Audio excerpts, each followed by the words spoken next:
Yeah, if you guys are curious about slow mode, it just means that you can only send one message every 10 seconds. I just had like 3 people message me about that. That's all it means. It only affects your ability to send messages at the rate that you send them. So, yeah, guys, it's that time. Let's find some energy. Let's do this. I'm going to finish my coffee while this intro rolls. I will see you on the other side of this really cool animation. And just so you guys know, I made this myself, okay? I didn't hire anyone to do this. This animation you see, 100% hand cut, 15 seconds worth of animation, took 3 hours to get done. Let's do it.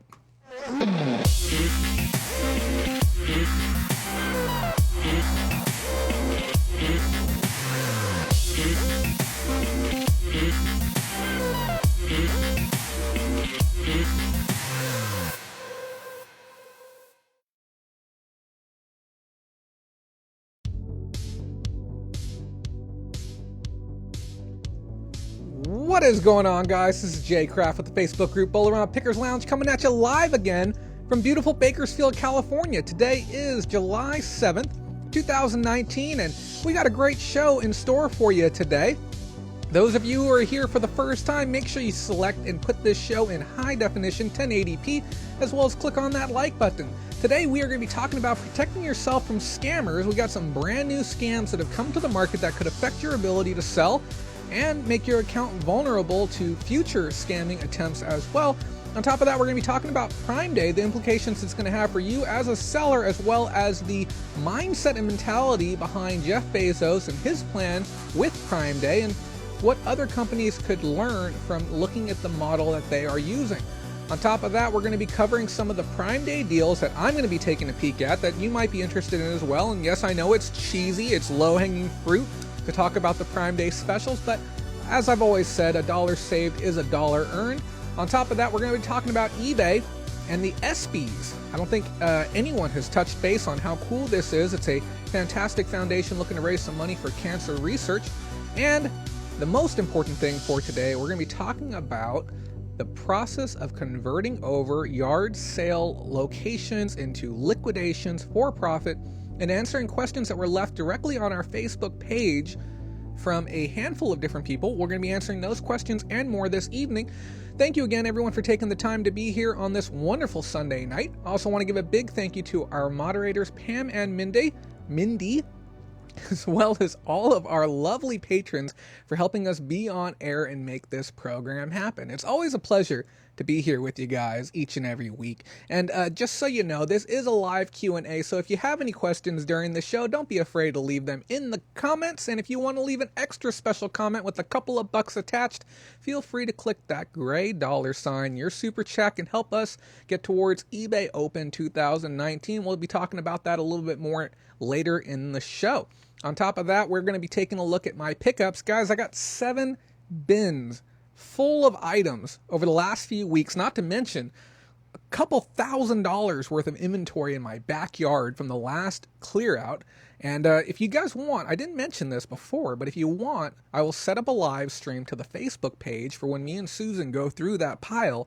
You guys can see it as it happens in real time, the process of sorting and figuring out what's what, how we delegate where items go. It could be a great learning opportunity. If you haven't checked it out yet, join our Facebook group. Link is in the comments and in the description on this video if you're watching it later. Side note too, some people have asked me about this, and they wonder, Jay, I come and watch this later, why are there so many darn ads on your videos? Well, if you come watch it live, there is 0 ads. There might be one when you jump into the video, but there's no ads during the video. If you watch it later, YouTube, we get all those ads jammed on in there because it helps the video generate some revenue. So that's what happens with that. If you missed last week's show, though, I strongly recommend you go and check that one out because we talked about FedEx leaving Amazon and why it's not a huge deal for FedEx, but it might be a big deal for Amazon. We talked about changes with the, mobile checker for eBay. And we did a big training on practical essentials for detecting counterfeit goods as a buyer and as a seller.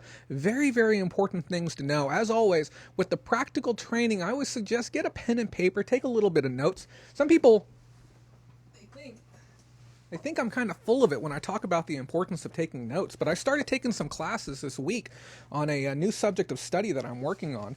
And even yesterday, I already started taking more notes on the stuff that I'm looking to work with. And I think notes are so important because it's a great way to better retain that information that you're being given. And if you say, Jay, I just really don't want to take notes because I don't feel like a kid anymore, just come back and replay the video. It'll definitely help you out. So thank you to everyone who took the time to be in here today. We got a lot of new faces. Pat, president accounted for as always. We got Mindy, Brandy, Dan, Shamrock Pixie. First time I've seen you. Pleasure, and thank you for dropping into our show tonight. So, guys, this week has been a bit of a tumultuous one. I was talking about it before the show started, those of you who fast forward past this portion of the show, about how I've just had so many little things to get caught up on. Little projects that take 30, 40 minutes. And then even here in California, it's been very difficult to get my head on straight because if you don't know, we've been having earthquakes this week. And we're not just talking like, I'm saying earthquakes plural. I know some of you are from California, but if you aren't, and for some reason you haven't heard about it on the news, first we got hit by like a 6.1, and then I think we got, or 4.4, and then like a 6, and then like 7. I don't even know anymore, okay? The first earthquake, I was just waking up in the morning. I felt a little bit of a rumble. I'm like, California, little things are going to happen. And then it just kept going. I got to my door jam and I said, okay, this is going on long enough. And I ran downstairs and everything was fine. Wasn't a big deal, yada, yada, yada. And then 2 days later, I'm in the shower. You run the shampoo and conditioner through your head, and what do you do when you're ready to rinse it out? Some people, they do it differently, okay? Some people go forward, which I don't know why you'd want shampoo in your eyes, but if you do the head tip, you tip your head back, maybe part it like this. I had my head all the way back, and I'm rinsing out the shampoo from my head, okay? And I feel the motion start. I'm like, you've got to be kidding me. Because I thought, maybe with my eyes closed, I'm like, maybe I'm losing my balance. Maybe I didn't have a good enough dinner. Maybe I'm dehydrated. Open up the shower curtain, and lo and behold, toilet water splishing all over the place. And I had to jump out soaking wet. And we had a minute-long earthquake that hit just 10 or 15 miles, I think is what they were saying, away from here. Somebody was telling me that. I didn't research it myself. Okay, so don't hold me to that, but it was close, and it was a long one. And that's the thing about it. You don't realize how vulnerable you are until everything around you is just rocking back and forth. And I was on the second story, mind you. I have a loft here. It's not a fancy house or anything. It's a tiny loft, and I was on the second story. And if you think things move a lot on ground level, I can assure you they move much more on the second story. Nita's saying, yes, it was very long. I've been through a lot of earthquakes before, okay? And a lot of them were just small tremors, rumbles. Oh, did you feel that? No, I didn't feel anything. No, everyone felt this one, okay? And we had two that day. We had one at 4:40, and then the second one I think was a little bit closer to 8:30 p.m., and so it was the second one for that day, and they're saying that they're not even over yet. So, Susan, she contacted me. I adore her. She's such a great person. She contacted me to make sure I was okay, and I just wanted to relay some of that same information to you guys who are out here in California. Make sure you're prepared, okay? Make sure you got a full tank of gas right now. Make sure you got battery packs nearby that you can power cell phones or flashlights or other essentials that you might need nearby. Have some food on hand. I was telling her that I have, even in my vehicle, I have somewhere in the area of, 6 or 7 days worth of food on hand, a couple of days worth of fresh water, and then purification tablets and fire starting kits, just because those are good things to have on hand. They're not expensive. And then Red Neckerson said, we are not scared until we really are scared. And here's the thing about it. Some people were telling me, like, yeah, go sleep in the front yard. There's going to be another earthquake. It's going to happen, yada, yada, yada. And I said, no, I'm going to go ahead and I'm going to take my medication before bed. I'm going to relax, and I'm going to get some sleep. Because, and I've talked with other people about this before, and I don't mean to sound morbid, but I've had a fantastic existence. And, when my time comes, my time comes. Now, obviously, I'm going to be smart and I'm going to be practical about it, but there's no running from it. When it comes, it comes. Now, obviously, if the ground starts shaking tonight, I'm going to dive underneath of my desk. That's going to happen. And for those of you who are curious, I'm going to mention this once while we were alive. I think I got a bug bite, okay? From this angle, it's not too bad. It's a little swollen, okay? But I'm taking my medicine and everything like that, but I was even talking with Pam earlier, and I told her, I'm like, I'm not sure if we're going to be able to roll the show today. I've been icing it on and off for hours, but I'm like, we're going to make this happen. We're going to roll it. We're going to do the best we can do. So those of you in California, please be safe. Okay. Make sure you have your preparations set up for any type of emergency that might happen to you. So guys, let's go ahead and switch over to our main screen. You guys can see our chat on screen here, and then also our eBay Open total. Those of you who don't know, we are preparing to go to eBay Open at the end of this month. It's roughly 3 weeks away. We have almost all of the supplies necessary that we need. We have one or two more expensive expenditures along the way. We're expecting maybe about $200 to $250 more on the last of the gear that we're going to need. And then we obviously have our admission cost, our hotel cost, and then the cost of internet, which is roughly going to run about another $1,600 in total, and then minus, what YouTube takes out of it. So we're trying to raise about another $2,000 as of right now. If you'd like to help out with that cause, it would be truly appreciated. And if you'd like to help out on a more extended basis, there is our Patreon as well, where you can get some fantastic perks. It's usually what we do when we start talking about the news. We like to give an extended thank you to our patrons who help fund this program. Extra special thank you to Pam, Matthew, Ashley, Anna and Joe, Allie, who else we got? Lee James, Brandy, and Rob. Speaking of Matthew, where's Matthew been? I haven't seen Matthew in what must be 2 weeks now. We got to send him a message and make sure he's doing okay. And then also with that super chat, it makes it extra easy to see your message once the show gets started. So guys, we got some, it'd be really great if my slideshow worked. I guess that button isn't going to work tonight. Give me 1 second, guys. We're just having a little bit of technical difficulties here. Trying to figure out what, I probably got to lock it. There we go. I forgot to click the lock button, guys. So guys, there's a new scam happening right now with eBay. And I want everyone to be aware of it. There's new emails going out right now that are trying to solicit additional services from sellers on eBay. Now, this isn't the first time that we've seen scams come to the market. We talked roughly 3 or 4 months ago regarding some Romanians or some people from Crimea that were committing fraud on a massive level by using LinkedIn code within the HTML to redirect people to a clone site of eBay to be able to offer them goods at a discounted price. And they were using these clone sites to be able to do everything from skimming credit card information to login information to people's eBays.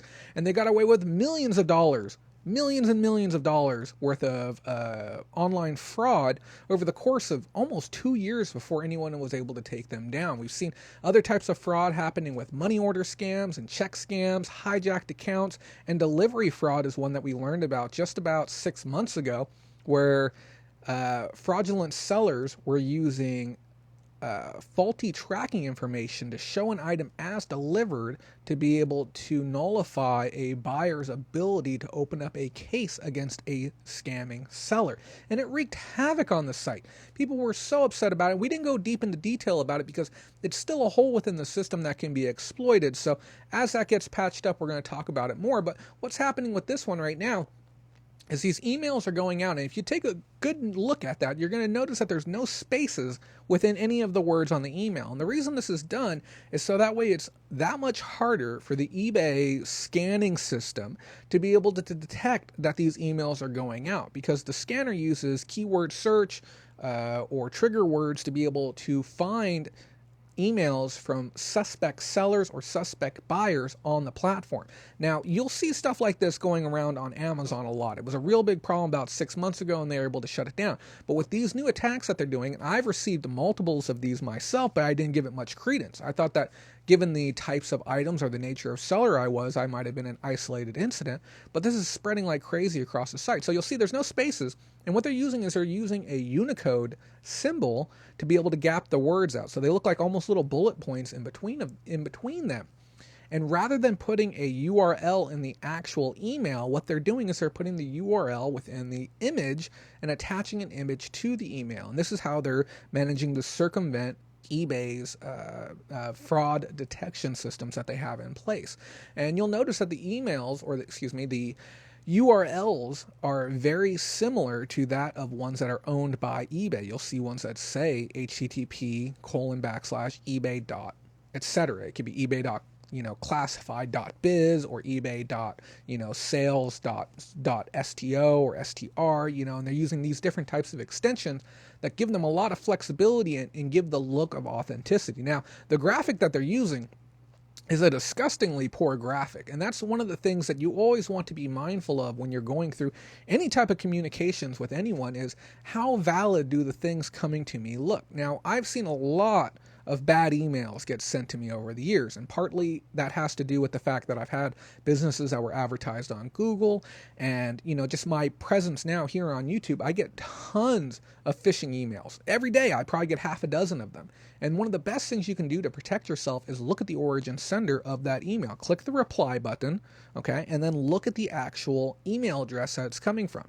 If it isn't the official email address, don't even play with it. Block it and move on. Now, here's the thing with this. Okay, I have to stress the importance of this. If you get these emails, okay, do not type in the URL into your browser just out of curiosity.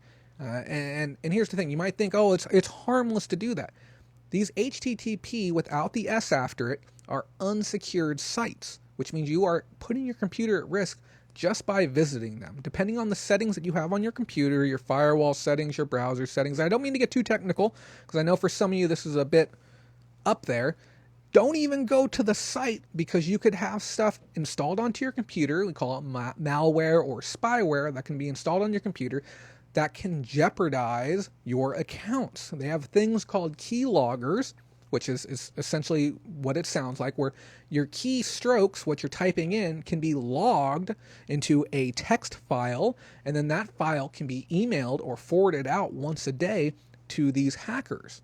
And it's just that easy to give up your email login, your eBay login, your bank credentials, just that easy just by visiting some of these sites. Now, eBay is aware of this problem, but as always, they're a little bit late to the party. Now, don't get me wrong. It took Amazon, close to a year to sort their situation out to where I'm not getting these emails from, would-be Chinese or Japanese associates. They were always in Chinese and Japanese. I never got the ones that are similar to these. And we've done some IP tracking research, and a lot of these are coming from the Philippines. There's some coming from, different parts of Africa as well, areas that are very hot spots or hotbeds for this type of activity. So now I have went ahead and done a little bit more research just because I'm a lovely person and I want to be able to give you this information. What they're trying to do on the surface level is to sell you some type of marketing or promotional service or some type of anything that you can buy from them. It's kind of Fiverr-esque in a sense where people are trying to say, hey, we'll, remove the background from your photos, or we'll make a better description for you. We'll do this, that, and the other for you to your listings to make them better, to try and draw you in. They'll offer you these services. They'll even say they're free. We're offering free marketing or free advertising for you. And it can seem like an enticing proposition, but you definitely want to make sure that you, again, stay away from it. Do not input your data. It is not going to be a smart thing to do. Forgive me, guys. I'm just refreshing my screen on the other side over here. On top of that, I think it goes without saying, like I said, don't go there. And if you do go there, for whatever reason, because curiosity has been piqued, and I just want to, for the last time, say piqued is spelled with a Q for those of you who do not know. It's if you do go there, don't put your credit card information in there. I just have to say that just so that we know. And then the last thing too, is make sure you warn others around you. Okay, it's important to understand that not everyone is going to be at the same skill set when it comes to technology. So if you have a parent or a relative that is lower on the experience when it comes to eBay or Amazon, or we actually have a high percentage of people that are new to the internet. Okay, and it's very important that what we consider to be common sense could be eye-opening and shocking to somebody who's new to the internet. The fact that, one, that this can happen, or two, that there's people that could want to do this, and three, nobody's warned them. Okay, so do due diligence. Let other people know about this. If you need to, link them to this video. If nothing else, tell them, hey, if you see a weird email that kind of looks like this one from somebody you don't know, is trying to sell you something on eBay, contact eBay, let them know. Contact me, let me know. We can forward it along. If you send over usernames from people that you're getting emails like this, we can direct this across to the domestic team here in America, and we can get accounts pulled within 5-10 minutes sometimes if we need to get somebody removed from the site.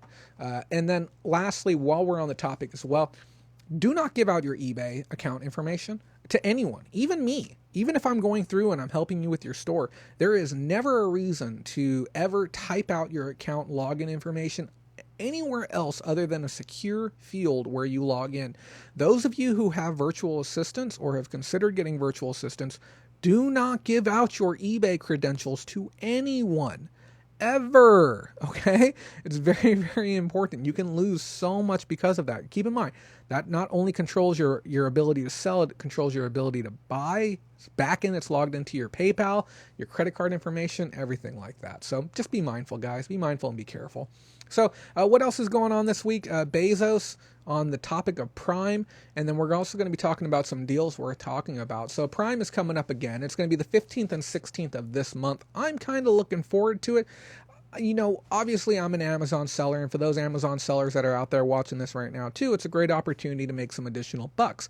Even those of you who aren't Amazon sellers, if you position your products correctly, even on eBay, Posh, Etsy, Mercari, Prairie Grit, wherever you have your inventory, if you position it correctly to take advantage of this massive influx of traffic, because not only do we have that, we have eBay's crash sale, which I'm not really a fan of, but anything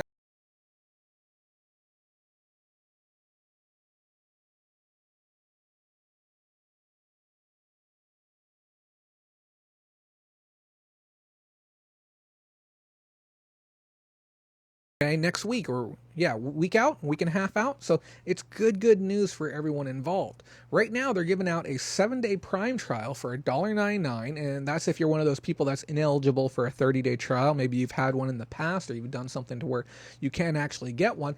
I'm probably going to check it out, because for $2 to be able to get a week worth of Prime, it might be worth it to me. And that right there is the mentality that has really driven Amazon and Bezos to great success, because he was quoted as saying this week that the average consumer, the average person who's a shopper on there, will say this phrase: how can I get more value out of my membership? When was the last time you had some type of unlimited membership, whether it be a gym pass, and you said, well, you know, if I go more, I'm going to get more value out of it? A car wash pass, you know, and you might only wash your car once a month, but if you got that pass, I'll go once a week. Why not? I'm getting more bang for my buck. Even the days of unlimited movie rental. Remember when Blockbuster had their plans and it was like $15 or $20 and you could rent as many movies as you'd want, and you would go more often because you want to get the money out of it. And that's what they figured out. That's pretty much their secret sauce. If I could have a pass on eBay where I pay X amount of dollars and all of my items were 10% cheaper, do you think more people would shop on eBay? Heck yes, they would. Could they do that? Yes. Absolve the fees. You know, take the cost on board themselves, receive a membership cost in turn. They could totally pull something like that off. I don't even think it'd be that difficult either. So they looked at the numbers and the statistics, and they found that the average consumer who does do business on Amazon has a tendency to spend about $600 per year. How much do you think the average Amazon Prime consumer spends on Amazon each year? Go ahead and take your guesses in the comments right now. The non-Prime customer spends $600. How much do you think the Prime customer spends each year? So I'll answer that here in 1 second. I want to talk about the first deal that I saw that I thought was really interesting. It's an Xbox One, okay, a brand new one, obviously. Comes with 2 games, and you get a $50 Amazon gift card. You get the whole bundle out the door for $300. Whoa, it's a pretty good deal. Pretty good deal, because we're looking at an essential value or essential cost of $250. You got your value of your games. Those 2 games are going to be worth at least another $50. You're getting an Xbox One for $200. That's not bad at all, especially if you're going to get some games that you want to play too. We've got some guesses coming in. We got 5K, 2K, 950, 2500.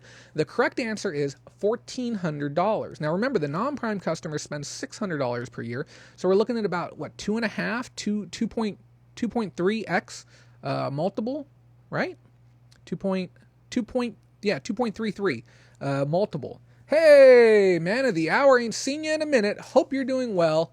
I thought that said Italy there for a second. What's up, Jay, man? Getting you over 11 on the tally. Much appreciated, my friend. I think that'll put us at 1111, somewhere in that area. $10 super chat from Chris the Goose. Haven't seen you in a while. That ticker hasn't moved much since you've been gone. But happy as always to have you back in the show. We're having an interesting one tonight, talking about some different Amazon stuff. And thank you so much for that. We do appreciate it. We'll even shoot some confetti for that, just because it's our first one in a little while. So thank you again for that, my friend. And then other deals that we have going on right now, they got an LG Smart TV, a 49-inch one. And a lot of these TVs can be used as secondary monitors. They're real good for, if you're one of those people that's doing a lot of stuff in your workspace, you can benefit from it. Or if you just want to toss an extra TV in a secondary room, they got the 49-inch TV for $480 right now. They got a Lenovo ThinkPad that they're doing at $199 right now. The Amazon Echo, the big one, the one that's usually about $200, maybe $180, $160, somewhere in there, they're doing for $130 right now. This is a great one. The Amazon Fire tablet, they're doing for $33.33.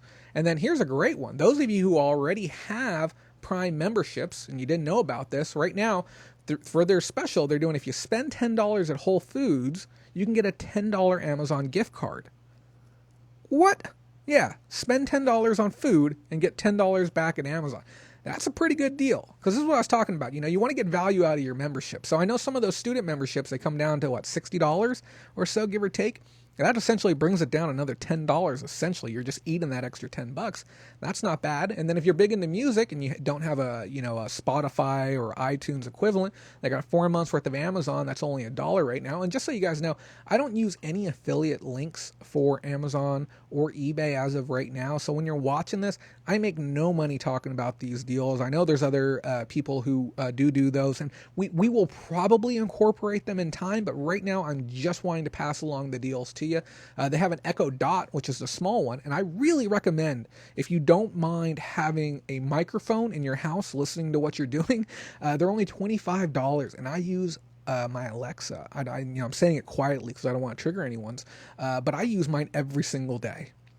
Just little things sometimes. I'll be walking from one area to another, and I'll just want to know what time it is. And without having to stop, pull out a phone, look around, try and find a clock, I'll just ask her what time it is. Or if I want to know what my commute is looking like, I'll say, hey, hey, Alexa, is there any traffic on the 99 heading north right now? And she'll do her check, and she'll come back and she'll tell me, yes, there's traffic on the 99, or, I suggest you take California instead. Give me commute information, or I'll ask real quick weather information. And it's only $25. And those of you who don't know, it doesn't require a membership either. So you pay your money once, plug it in, throw it in the corner, and that's it. You're good to go. Now, if you want the Amazon Music, it's normally $10 a month. You can get it for $1 right now for 4 months. I had that membership. You can tell her to play essentially any song you want, okay? And for 4 months for $1, I'll tell you right now, I'm probably going to get that. I wouldn't mind having my music back on that thing again, because I canceled it after 6 months. I'll get it back when I get a girlfriend. No reason to have music in the room just yet. So, and then Fire Sticks. Fire Sticks are only $20. It's a great way to add some internet connectivity to your TV or other device. Bluegrass Sif says, hey Chris, caught you the other night on BP's live. Good info on your units. I got a unit coming up, actually. We might do some filming on that. I'm going to do a unit walkthrough on Tuesday for somebody who's looking to just simply liquidate their stuff.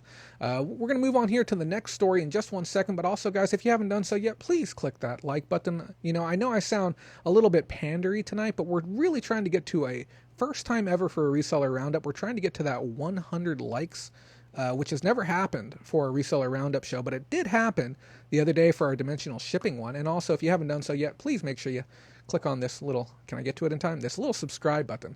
Thank you much. Oh, I thought it was, those things happen. But yeah, the whole motivation behind what Bezos is doing with this, which I think is brilliant, is pretty much bringing people into this very special club and offering them fantastic perks to be able to keep them there. We look at Apple, and Apple products are very much so of that similar mindset, the sense that you have your PC, you have your cell phone, you have your tablet, and they're all within the same Apple ecosystem. They all operate the exact same way. They communicate with each other, and you feel like you're part of this ecosystem in this unit, and we're seeing Bezos do a lot of the same. Debbie does sales. I hate change hanging. Thank you for the $3.01. I truly appreciate that. And I know you could have donated even less, so thank you for that. But you want to, okay, you're rounding out to even 105. Thank you. But yes, so he's working to create this ecosystem where he's saying, okay, you're going to do your grocery shopping here. And originally, and I think it was not even that far back when we can look back and we can say that Amazon was more of a book company. Okay. And we talked before about how companies like Flipkart are in the India market are really expanding out of the categories that they were originally known for. And I think Amazon is truly the pioneer, the gold standard fashion for those types of examples, to see a company really shake up the mold, shake up the market a bit, and expand out into different categories. But now Amazon is becoming a true lifestyle brand. Every facet of everything that you do within your life can be done through Amazon in one way or another. Your reading, your entertainment, your shopping, your grocery shopping, your gifting. Every facet of your life can some way be tied in with Amazon or one of their subsidiary companies. And getting people into this ecosystem, and once you have them in and have them comfortable and have them understanding that this is just a way of life and this is how they're going to have life moving forward. Look at Netflix. Okay, Netflix did the same thing. They said, hey, I know a lot of you guys are used to having cable, okay, and that's just the way that you want to do things, but we got this new thing coming out, okay, and we really think you're going to like it. And now Netflix went from being a service where you'd pay money and you'd have your movies mailed to you to a streaming service, one of the first of its kind, really breaking the paradigm and then doing it better than all of their market competitors, because if you don't remember, there was market competitors at the time. Even Blockbuster had their mail-out video-on-demand service. They really changed the way that consumer habits happened. And if we want to see other brands really succeed within this space, and then even individual brands, if you have a personal brand yourself, you have to ask yourself, what can I do with my brand to make it a necessity for the consumers who are enjoying said brand? What can I offer to somebody that they will perpetually either want or need within their life after a certain amount of time? I know some people that could never give up their Netflix subscription. Okay, they would be probably more willing to give up a child than they would be able to give up their Netflix. Okay, people are just so attached to it. And within our ecosystem, on our end as sellers, we don't see it as much. But, there was a satirical bit on South Park maybe about 6 months ago where the penalty, if you turned your back on the town or turned your back on the brand, is that you would be banned from being able to buy on Amazon. Like, that was the penalty. That was the cost of raising your voice and speaking against the government or the system, the way things were, is that you wouldn't be allowed to shop on Amazon anymore. And I just found that just crazy. There's some people who feel that way, that would be a massive penalty within their life to lose the right to do business with that company. It's crazy that it's so dang integrated. Anita Finita, I like even numbers, and I like you too. Thank you for doing that. Those of you who don't know, Anita Finita is also down south. She's a YouTube content creator as well, and she's down south, and she experienced the earthquakes, and I messaged her about it. And I was telling her too that we should probably get together and do some content here soon, so that's probably going to happen. But thank you so much for that, Anita. I really do appreciate it. And are you going to eBay Open? I don't know if I asked you yet, but I would love to know if you're going to be out there, because I'm trying to get a bunch of creators as well as just other people within the space. There's a lot of people that are within this space that don't make YouTube videos. As crazy as that sounds, there's people on the back end who help support some of the things that I do that are going to be in the Vegas area at that time. So even if you're not going to eBay Open, you may just want to come out there and hang out with everyone, through the evening or through one of the days. It's going to be a great time. Yeah, just cruise out there. Anita's saying not this year, maybe next, but you should come out for the day. I know they even have buses. And if you're coming from the San Diego area, because I know you're down south, I don't know exactly where, I don't want to give out too much information, but I know you're in Southern California, maybe just jump on one of those day planes, because they're cheap. You can fly from, I think, San Diego to LA for like $50 round trip, maybe $60. Jump out there for the day, come in the morning, fly back in the evening. I think it's maybe 40 minutes, 50 minutes each direction to fly over and back. And if you're thinking to yourself, like, how can it be that cheap? That can't be possible. We have a airline company called Allegiant Air, and they do these round trips just non-stop around the clock. That's what they do. We have one that goes from Fresno to LA, over and back all day long. And if you book it farther enough in advance, you can get a round trip ticket for $35. It's cheaper for me to fly from Fresno to Las Vegas and then from Vegas to San Diego than it is to do Fresno directly to San Diego. Pat the Reseller, I have 45 subs and no content. That's fantastic. I hope you make some content someday. I always tell people I really love it when people come to the table and they make some new stuff. But thank you again to you, Anita. And if you do come out that way, I'd love to join you for a meal. Up next, guys, the ESPYs are doing their auctions via eBay, and they're auctions that you want. I talked last week about Orange is the New Black and the auctions that they were doing there on the eBay site, some fan apparel and just different interesting items.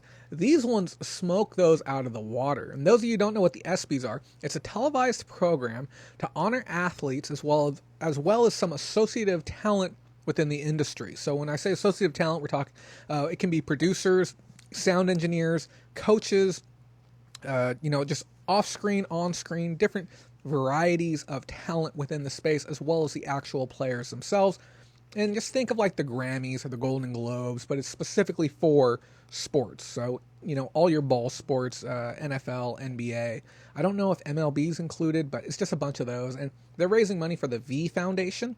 It's a foundation that was established on the back end of the ESPYs to help raise money for cancer research.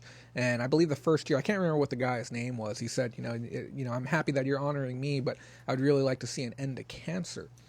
Also, watched a crazy good documentary on cancer research, and if you want to send me a message at our Instagram, I'll pass you a link to it. The Instagram account I'll go ahead and put in the comments right now. We're going to be posting some behind-the-scenes stuff as soon as we get a little bit more time. Again, been very, very busy here pre-eBay opens, so... but yeah, I'll send you that info if you'd like. So some of the items that are being sold, they are very, very... Congrats to U.S. women's soccer. Did they win? I know they were going to the finals. I saw that. God, I'm really trying to bite my tongue right now. I saw some press coverage regarding the women's soccer team over the last 2 weeks. Oh, they won? Ah, cool. I wonder how many hundreds of people were there in attendance for that. So, moving on, guys. The items that they're having, they're fantastic items. There were some that I saw that were mentioned in the news article, and I said to myself, I want to go bid on that. I really want to go bid on that item. And then I went and looked at the bidding, and I said, nope, no one's going to allow that. No one is going to be okay with me bidding on that. So the first one up was an opportunity to go have lunch and pitch your business idea to Mark Cuban. Okay, those of you who have never watched Shark Tank, Mark Cuban is a multimillionaire. I think he owns the Mavs. Who does he own? He owns a professional basketball team. I think it's them. But yeah, you get an opportunity to sit down, have lunch with Mark Cuban.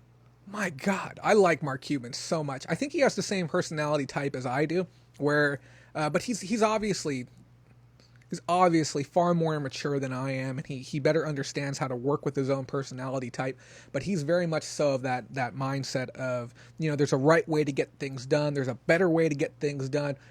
We need to harshly critique those who aren't doing things correctly for the benefit of the industry as a whole. Yes, billions. Thank you. Yeah, he's is it billions? I know he has just stupid amounts of money. It's way up there, and he's a very, very down to earth guy. Is he a liberal? I would have not guessed that. But we're not going to trend too far off. But yes, Mark Cuban, he is a fantastic guy, fantastic energy, and I love some of the stuff that he's done and just the way that he speaks on business. I know a lot of people talk about Gary Vee, and a lot of people have encouraged me to watch his content, read his books, and I will be doing that still. After eBay opens, everything's going to get a lot easier for me. But Mark Cuban, for me, is the type of entrepreneur that I truly connect with, and it has nothing to do with his net worth. It just has to do with his attitude and the way that he handles business.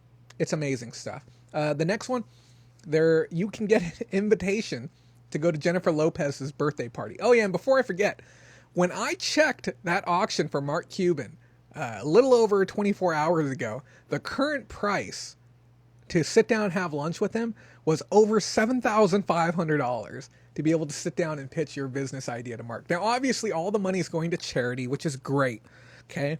But no one would be okay if I sat down and paid like $10,000 just to have lunch with him. And that's the thing about it. These aren't just like tangible items. These are once-in-a-lifetime experiences that you are buying, okay? These are incredible things. So the next one, you can go and have... you can go to Jennifer Lopez's birthday party. What? That is just nonsense, you know. And here's the thing: I'm not one to idolize celebrities in any way, shape, or form. I could care less, okay, about what celebrities think sometimes, especially when they start voicing their opinions on things. But to be able to say you did that and go experience that's truly unique, because it's more than just J-Lo's birthday. It's probably going to be the most insane birthday party you'll go to in your entire life. That's crazy. The next one you have a chance to, or not, and I say a chance, when I say that I'm referring to the ability to bid and potentially win. You have a chance to go meet Dana White. He's the owner of the UFC. That's a pretty cool one. And then they also have one, a chance to become a Nashville star, where you can go perform at this world-renowned venue and perform your own country music for the night in front of recording artists as well as a live audience, and have the opportunity to have your music picked up and become world famous. How wild is that? And these are, excuse me, I'm a little tight tonight, but here's the thing. These are the types of auctions that are mind-blowing, okay? Why are you just hearing about this right now? Why am I just hearing about this yesterday? This needs to be on the front page of eBay. eBay needs to be calling every single press outlet out there and saying, hey, run stories on this. Check out what we got going on here. Check out this really cool item that we have here. A little bit of traction. I don't think anyone told the media that they were doing this. Okay? Sure, they put their little press release out on their ebay.news page, but everyone needs to know about this. It should have been a push notification to everyone's inbox. And I don't care if it's spammy. Every single seller, every single buyer should have been notified that this is happening. There should have been a push notification on the phone. Little drop down. Check out these once in a lifetime auctions happening on eBay right now. Why? Why didn't this happen? Okay? And here's the thing. I don't want to turn a story about the huge value in raising money for cancer research. I think that is absolutely amazing. But again, eBay is missing a marketing opportunity behind an experience like this. It pains me. Look at some of these comments. $4.1 million. Say if he ran for office, would be Republican ticket, but he is socially a centrist, but very fiscally conservative. Most people who have that level of money generally lean towards the right. And, that's, yeah. But centrist, I'll take a centrist. I'd be okay with that right now.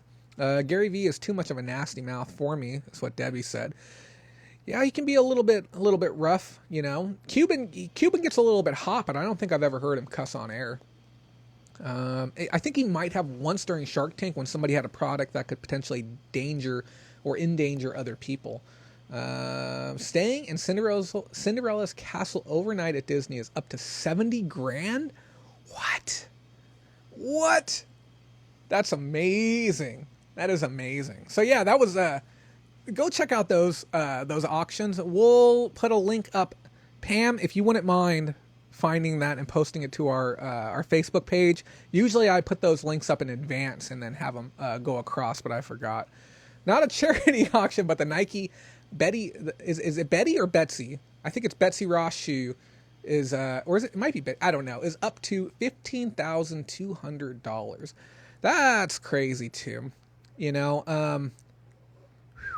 I can't even touch that one. I don't want this video to get demonetized, so we're going to leave that one right where it is. So, and I appreciate the comment. I'm not upset by the comment at all. I'm upset there's certain things that I'm limited on speaking on, but part of me wants to launch a second channel, and part of me wants to launch a second channel and not tell any of you because of some of the things that I want to talk about on there. I was half tempted to do a series on me trying to find a partner and redoing like having my dating profiles professionally redone and just like showing the journey, because I thought it'd be a really fun project to do, but I know it's not something that I could ever upload to this channel, so kind of on the fence about it. Let's move on to our last thing today, guys. We're gonna be doing some practical training today. This is important.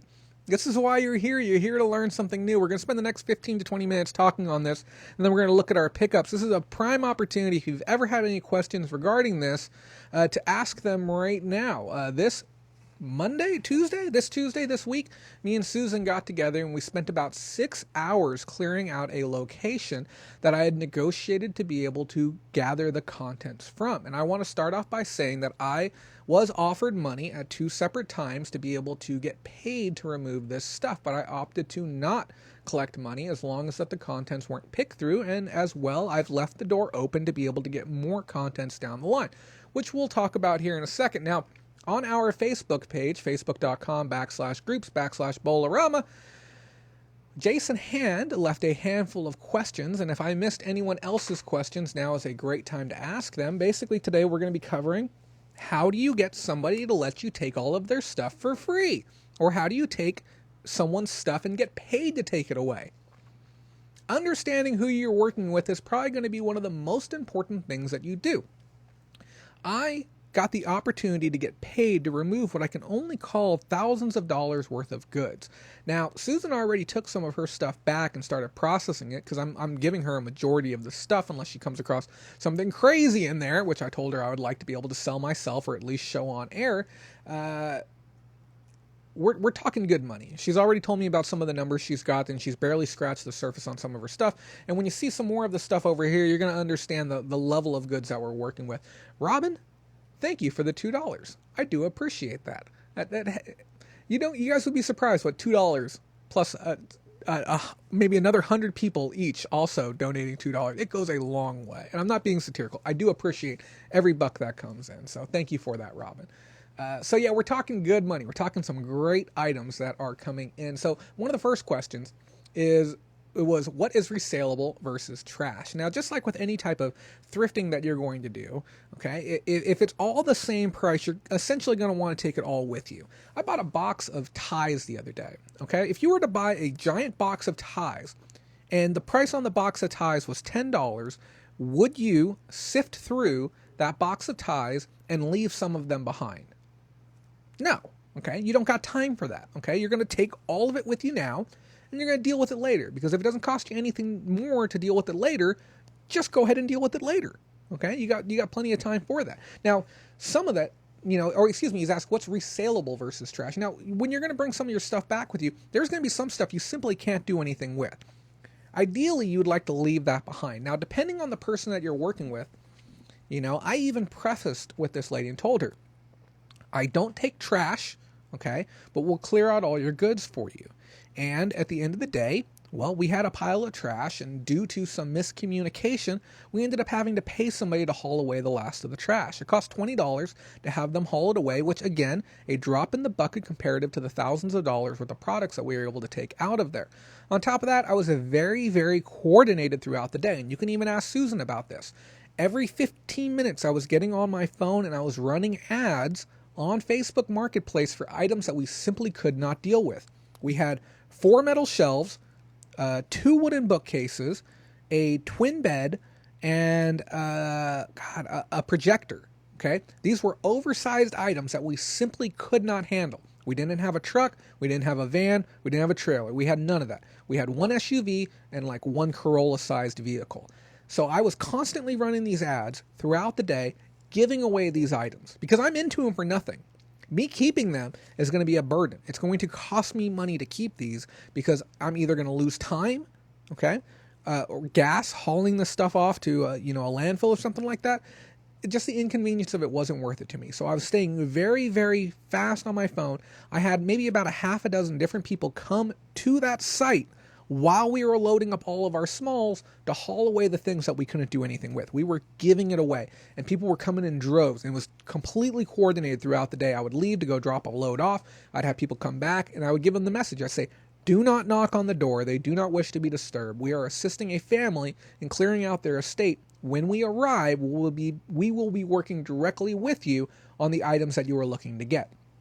And we did this because we didn't want to cause any issues for the people there. So what's going to be trash for you and what's going to be resaleable? Obviously, if it's worth money, try and get money out of it. If it's going to cost you money, give it away. Okay. And if it's garbage, make sure it's garbage. Okay. I talked to a guy today who pulled a card out of the trash, sold it for $400, and the guy he sold it to sold it for $1,200. Okay. And I talked to him today, and it was crazy. So be very careful. Things that you can deem as being worthless. I see people get it wrong all of the time. All the time people get it wrong. And I even told Susan, I said, please be methodical. Okay. She called me to let me know she found a $40 garment. Okay. I said, please be methodical unless you are absolutely positive it's garbage. Because she told me that she found some underwear while she was going through things. And all of the stuff we'd gotten was from the 70s and 80s. And then later she told me that it was youth underwear. But I told her, I'm like, some of the adult stuff can go for big, big, big bucks. And we don't even throw that stuff away. We have to research all of it because you truly never know. You were amazing getting that stuff out. Thank you, Susan. Yeah, it was... I wish I could hire a film crew so you guys could see me work one solid day. I work very, very hard and very, very fast. Perf says, Perf finds for you, my good friend. Salutations. $6 from her. Thank you so much for that. Don't forget, you can always leave a comment with those super chats. I do appreciate you leaving that for me. So thank you for that. So the next question up, and if you have any questions, don't be afraid to ask them. I'll give you priority on them. Next question, have people cherry-picked all the good items? Is the rest trash? Well, they had a yard sale for 2 or 3 days. The people who wanted to buy certain items there certainly did. Now, would I be willing to do this same type of clear out for a house that has had this yard sale every weekend for the last 2 months? No, I don't want your stuff, okay? Because I can guarantee you everything that's worth having is probably gone at that point. Would I make an exception if the house was 25 miles out of town? Probably, okay? Less people are going to go there. But I sized the situation up very, very quickly. Not only did I talk with them and build fantastic rapport, I fell in love with the items that they had there. They could see the joy that the items gave me, and you're going to see that same joy here in a few minutes when we start going through. They sense that joy, they sense that positive energy. They were excited to work with somebody like me, okay? And they were only doing their sale for 2 days, okay? And their motivation is that they were moving. They sold the house already. They sold the house for $500,000. Okay, very, very nice California house in a prominent neighborhood. $500,000 they got for their home. They didn't care about their stuff. Okay, they didn't care about what was left. Their primary concern was to get rid of everything. Yeah, wonderful. Guess what my concern is?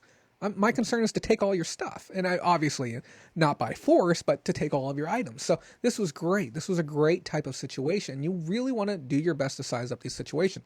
If you go and look at it and it's just all garbage, you're not going to want garbage. And I would even, if you're going to go as far as running ads, I would even advertise it. We're looking to work with select individuals, select households that need clear out. Some people won't even do yard sales. Okay, they just don't care. Maybe the house is already sold. They got 2 days till everything closes up, and they got to be out the door, and they got a garage full of things that needs to go. It needs to go now. Okay, maybe somebody passed, and they have a whole storage unit, and they say, we just don't know what to do with the storage unit stuff. We don't want to have to pay to haul it to the dumpster. We just need it gone. We need somebody who can come get it. It doesn't matter what it costs. We need it gone now. Okay, and some people are going to even offer to pay you. Now, if you want to collect money for doing that, you can. I certainly could have asked probably $100, maybe even $150 for the 6 hours worth of work that we did, but I'm not greedy. And I understand the value of the fact that they even told me, when we're done with the interior, we'll call you and we'll let you know what we have in there. And inside that interior, we're talking boxes of tools, really nice clocks, $600, $700 mirrors, really, really nice stuff that they had inside of that house. FGS, aka Fat Girl Sewing, $12 super chat. Thank you for all the content. You can give me some confetti too.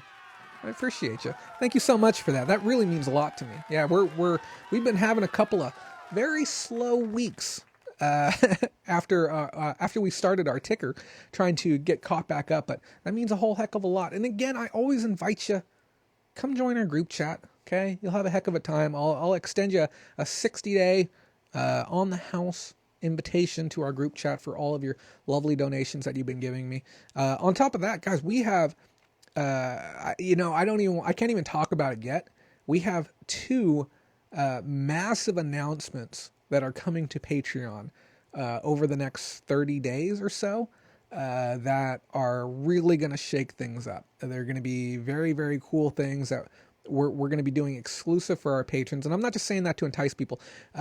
I've wanted to find ways to add more value to the Patreon, because I understand, even if I say, come join the Patreon, it's, $30 a month, but you're going to make an extra $100 every month. Okay. That isn't good enough for some people, and I understand that. Some people will say, I can spend $30 at a thrift store and I can make $300, so I don't want to give you $30 and only make $100. I get that. Some people, they give $30 and they feel like they make an extra $3,000 because of it, okay, because they learn about new categories and such. But I want to make that barrier to entry where you look at it and you're like, oh, that's a no-brainer. Of course I'm going to sign up for that. And that's what we're going to be doing. We're going to have an announcement probably right before eBay open to really help people feel comfortable about getting open. But thank you for that, FGS. I truly do appreciate your continued support of the show. The next question that people had asked, is it still worth the time? And I'm going to get to that super chat right after this question. Said, is it still worth the time then to go there? You should explore every single option that comes your direction. Okay. Even if you look at the lot, and let's say, it's going to take you 2 hours to clear it out. Okay. And you might only be interested in 25% of the stuff there. Okay. Could you get the same amount of stuff by doing 2 hours worth of the thrift store? And how much would it cost you to do that as well? For us, the proposition was a no-brainer. Imagine going into a thrift store, being given unlimited access to carry out as much stuff as you'd like and not have to pay anything for it. That's kind of what the experience was like. Or when was the last time you went to an estate sale? Like I said, this was very reminiscent of a private estate sale showing. And that's the type of yard sales you want to work with. You want to work with the ones that look like estate sales when you walk in there. They told me they pulled everything down from the attic, and that's what they had brought out, and it was only going to be out there for a couple of days. We're not going to do these like crazy, but I guarantee you we're going to have maybe 5 or 10 of these a year, depending on how much inventory Susan can take. And I used to even work deals with people in this town when I lived here in 2009. I would work it out with them where I'd say, hey, I'm going to get you all of this amazing inventory. You're going to sell it at a yard sale. Okay. All I want is half. Okay. But I'm going to give you all the inventory for free. And you can even work out deals with somebody within your area. Everyone knows somebody who wants to make a little more money, right?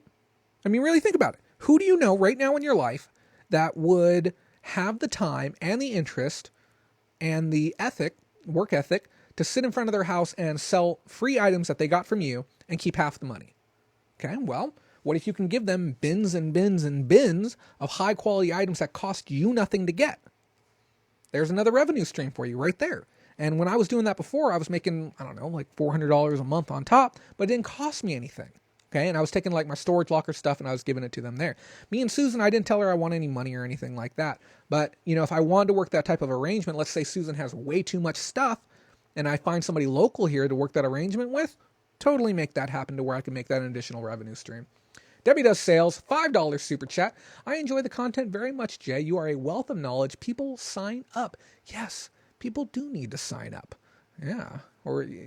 Debbie was telling me that she's going to throat slam anyone who does not sign up this week, is what she said. That she's ready to get fierce and draw blood if necessary. And I told her, I'm like, whoa, Debbie, just dial it back a bit. People got to have their own agency.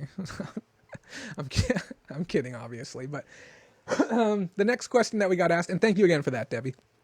The next question we got asked is, how do you proposition a family that, hold on one second. Anytime I have that dairy, it's that the whipped cream and the coffee.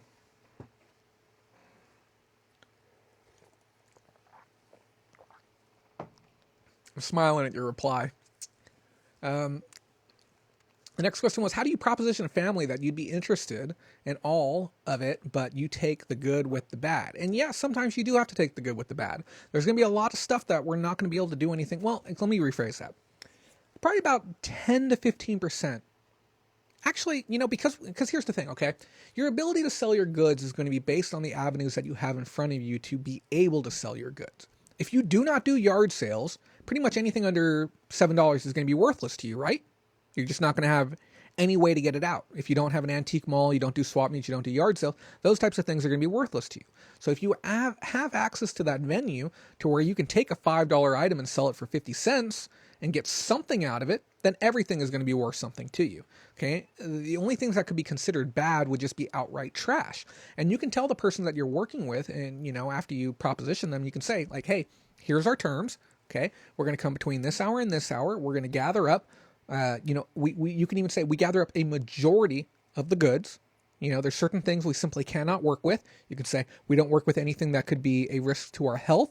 Okay, which could allow you to get out of dealing with rusted goods, any type of medical supplies, any type of like herbicides, pesticides, potting soils that have like manure mixed in. It can get you off the hook for a lot of those types of items. And the best way that you can really help deal or mitigate the concerns with that is you can say, we can't handle any of these items, and list off your list, maybe even print it out, but okay, we do have a partner company that we work with that after we collect all the hard goods and get those out of here, the things that, we believe other people could actually benefit from, we can provide you with the information of a company that can, for very, very cheap, maybe $20, $40, $60, can clear out anything you consider trash, including things within your house that you want to bring out and have hauled away as well. And that's a value added proposition to the consumer. You are covering all of their concerns in one base. Now, the thing is, with the very tight timeline that I had to work with, going to the yard sale on Saturday and Sunday, and then immediately returning on Tuesday, I was not expecting this so quickly, so I did not have those ducks in a row. But I've always felt everything happens for a reason, okay? And the last person that we had coming for the day came there to pick up some metal shelves. He also came to pick up a wheelbarrow. And yes, we gave away a wheelbarrow for free. I simply did not have the energy, means, or desires to take this rusted wheelbarrow and load it into the car. There's better wheelbarrows for better money, and I just wanted it out of there. That guy had a pickup truck, and I looked at him and I said, hey, what would it cost for you to take the rest of this junk? He's like, what? I'm like, yeah, all these cardboard boxes, these metal poles, this, that, and the other. And he seemed like one of those gentlemen who did this type of stuff for a living. He did some landscaping work, and he did some removal work and stuff to that effect. We negotiated a rate, paid him $20, rest of the stuff got hauled off. So it was a perfect situation. And we had those types of situations happening all day long. So when you're working with the families and you want to proposition them for them, you have to present yourself as a professional. And not just any professional. I am a professional reseller with over 10 years worth of experience working directly with these types of items. I assist families such as your own with resolving and removing leftover contents of yard sales and estate sales. This is what I do.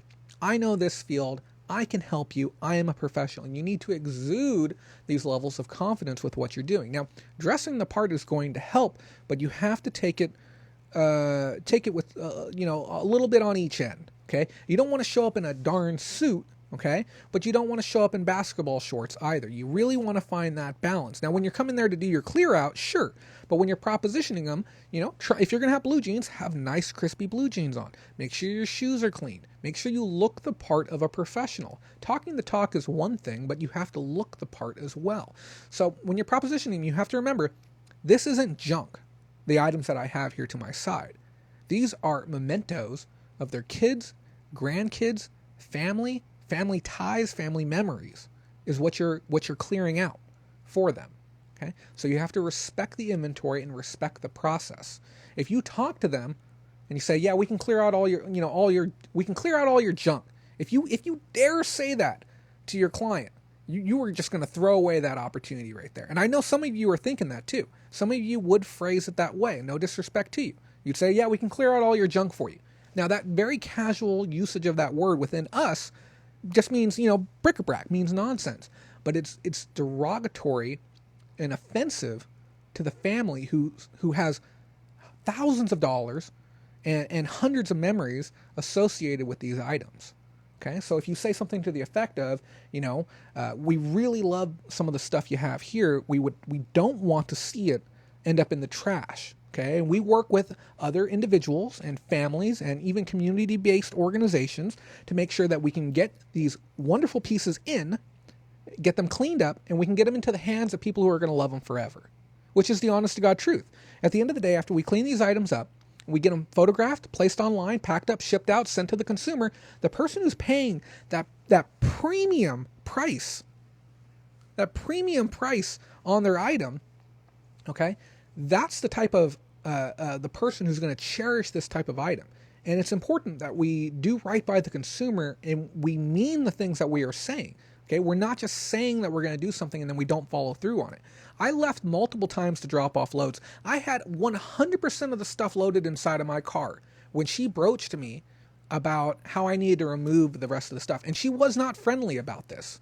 Okay. She also had a refrigerator that she wanted to give away for free, 100% for free. And I went and looked at that fridge and I said, no, we can get money for this fridge. She said, what? I'm like, we can get money for this fridge. This is a nice fridge. She's like, well, I really don't want to go through all the trouble over $20 or something. I'm like, no. I can get you $100 for this fridge.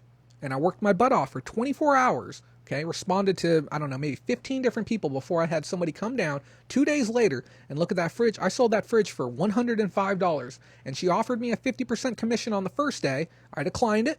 I ended up taking $0 to sell that fridge for the customer. Okay. When it came time for the junk to be removed, okay, she watched me negotiate with that person. I offered him $10. He countered at 20. I countered at 15. He countered back at 20 and I had to accept the 20. And you know who paid for it? I did. Even though she was standing right there and made $105 off me just 4 hours earlier. Could I have said something? Certainly. I certainly could have. But let's look at the distinct details of this situation. She has more goods inside the house. She literally just gave me $2,000 worth of stuff, not to mention the $2,000 worth of yard sale items I had gotten 2 days earlier, which we're still going to look at now. And when it came time to it, she was not satisfied with the contents that I had left behind. I had not fulfilled the promise to her expectations. It wasn't reality. The reality was I told her that we're not taking trash. I even have it in text as well. I told her, we don't take trash. We'll take everything else, but we do not take trash. There was a misunderstanding, even though I have it in text. But expectations and reality are often two different things. And I told her, I'm like, you know what? We'll be happy to take care of that for you. And I paid the money. I shook her hand. I thanked her. I shook his hand. I thanked him. We made sure that all of the trash was removed from the residence because it was the right thing to do. Because now, when that time comes, and I told her this too. I told her, I'm like, hey, if you know anyone else who ends up going through this as well, because let's be honest, she's in her 70s. If you know anyone else who's going through this as well, all I ask is you let them know who I am and let them know that we would be happy to assist them as well. Think about it. If I do all of that work, 6 hours in, I had all the inventory gone already. I could have left the cardboard. I could have left the metal beams. I could have left them behind and driven away. But that's not the right thing to do. Ethics are so important to me.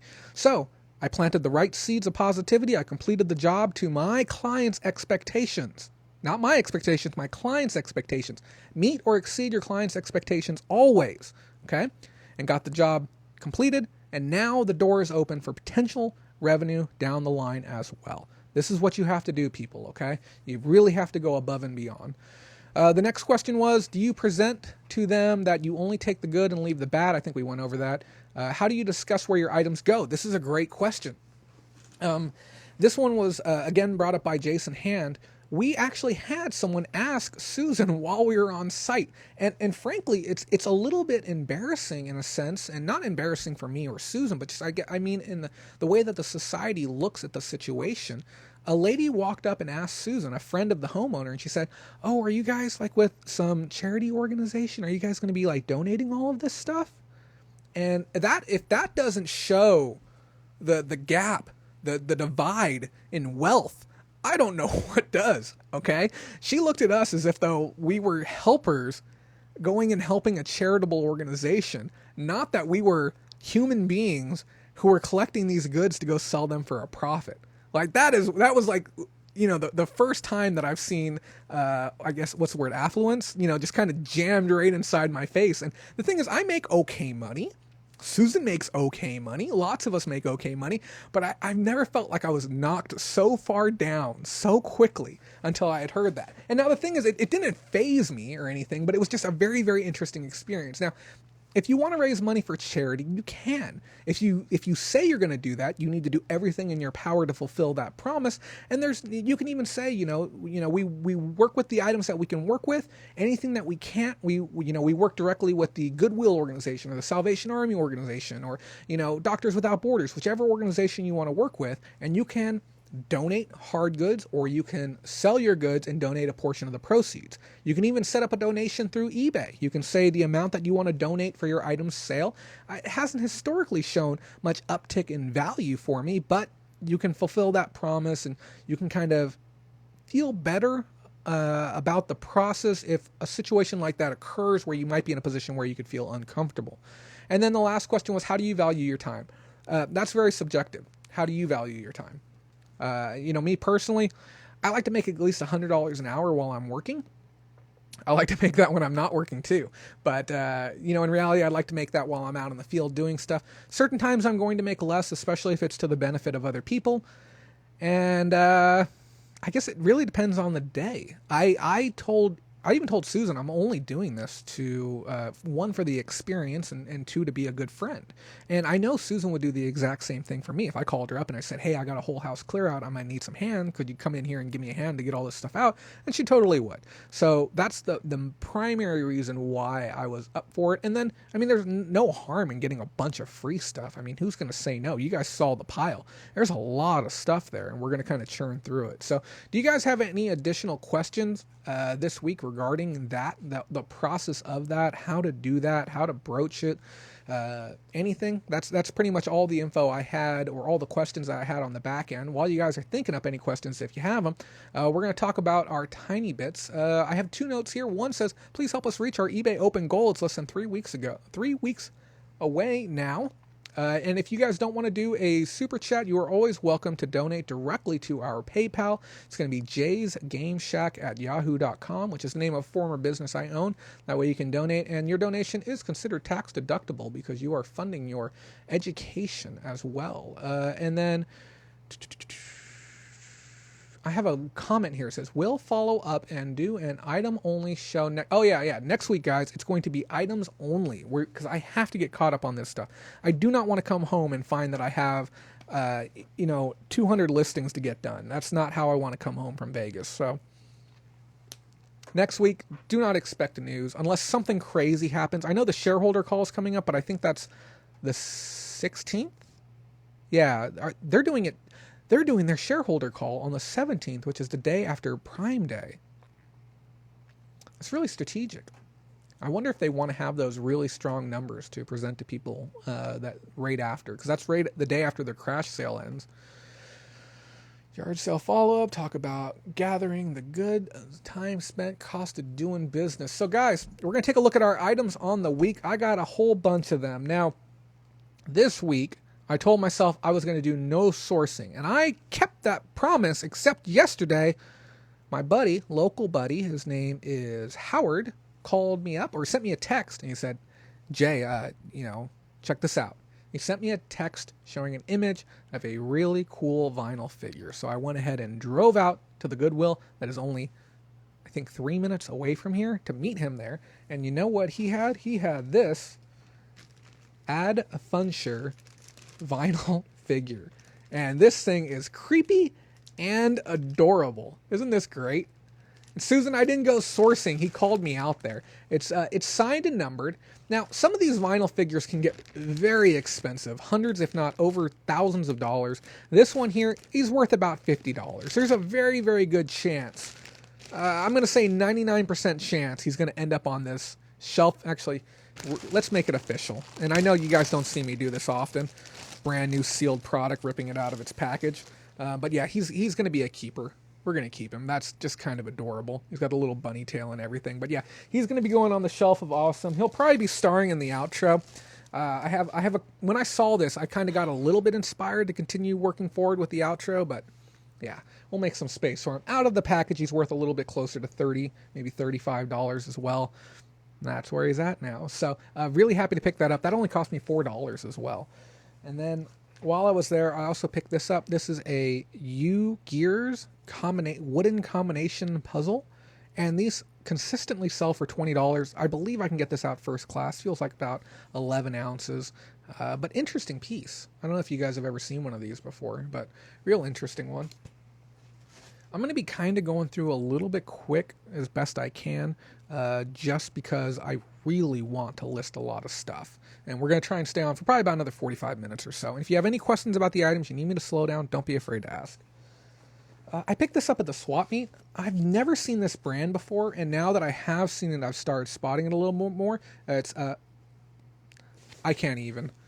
Is it probably pronounced Fall Raven? Or Fajal? Raven? Yeah, and it's by the Kinkin brand. Yeah, I looked this backpack up. This is a $60 backpack. I paid $7 at the swap meet for this. We're going through some swap meet stuff just because it's the bin that I have closest to me. Great little pickup, brand new with the tags. It probably was an Amazon return or an Amazon Clearout. That's generally the type of stuff that the guy has there. Very excited about getting that sold. Some of you guys are going to recognize this next one. I think it's a band. Boingo Boingo. I got that hat. Actually, I got two of them, which I was really pleased about getting two of these. There isn't many of these online, hats at all. Now, the band has a strong representation. Their sell-through is a bit poor overall, but I picked up the two hats for $3 for the pair. I do plan to list them individually, probably in the $34.99 up to $44.99 price range each, but obviously I'm willing to play ball down to as low as $10 on them, maybe even $15. I picked up a pink Bass Pro Shop hat. This was part of a hat lot. I normally wouldn't get this on its own, but the town that we live in, this is an easy $10 locally if it's not worth more online. Didn't even look this one up though. While I picked that one up, I got this. Somebody's going to either flip out or they're going to tell me this is nothing. I got this John Deere equipment hat. I really like the accent lines on this. This isn't one that I've seen before personally. This is NPC Promotions branded, and it says John Deere, nothing runs like a deer. It has the inner tag on it. This one has a little bit of wear, but it's not bad. Who's going to bed? What's going on? Time to sign off. Perf, have a great evening. I know you're on the East Coast, so have a good night, and thank you again for your super chat this evening. Nate Ricks, thank you. I appreciate that. If you haven't seen, we have a brand new video on dimensional shipping within our training playlist that you're going to want to check out. There's some new updated information regarding cubic shipping. But yeah, great hat. I don't know what this is worth. On the low end, it's got to be at least $13-14. Could be much higher. I've seen John Deere hats go for crazy amounts of money. And then this one. This is the Vegemals. I didn't even notice that until just now. I bought this one just because of the style of it. It's got a white lap band across the top, and then it has these really cool, what do you call these? What's the mythological person? I don't know. It got the wings on the side. I've seen hats like this before, but I got all three hats for $3. The last three that I showed you.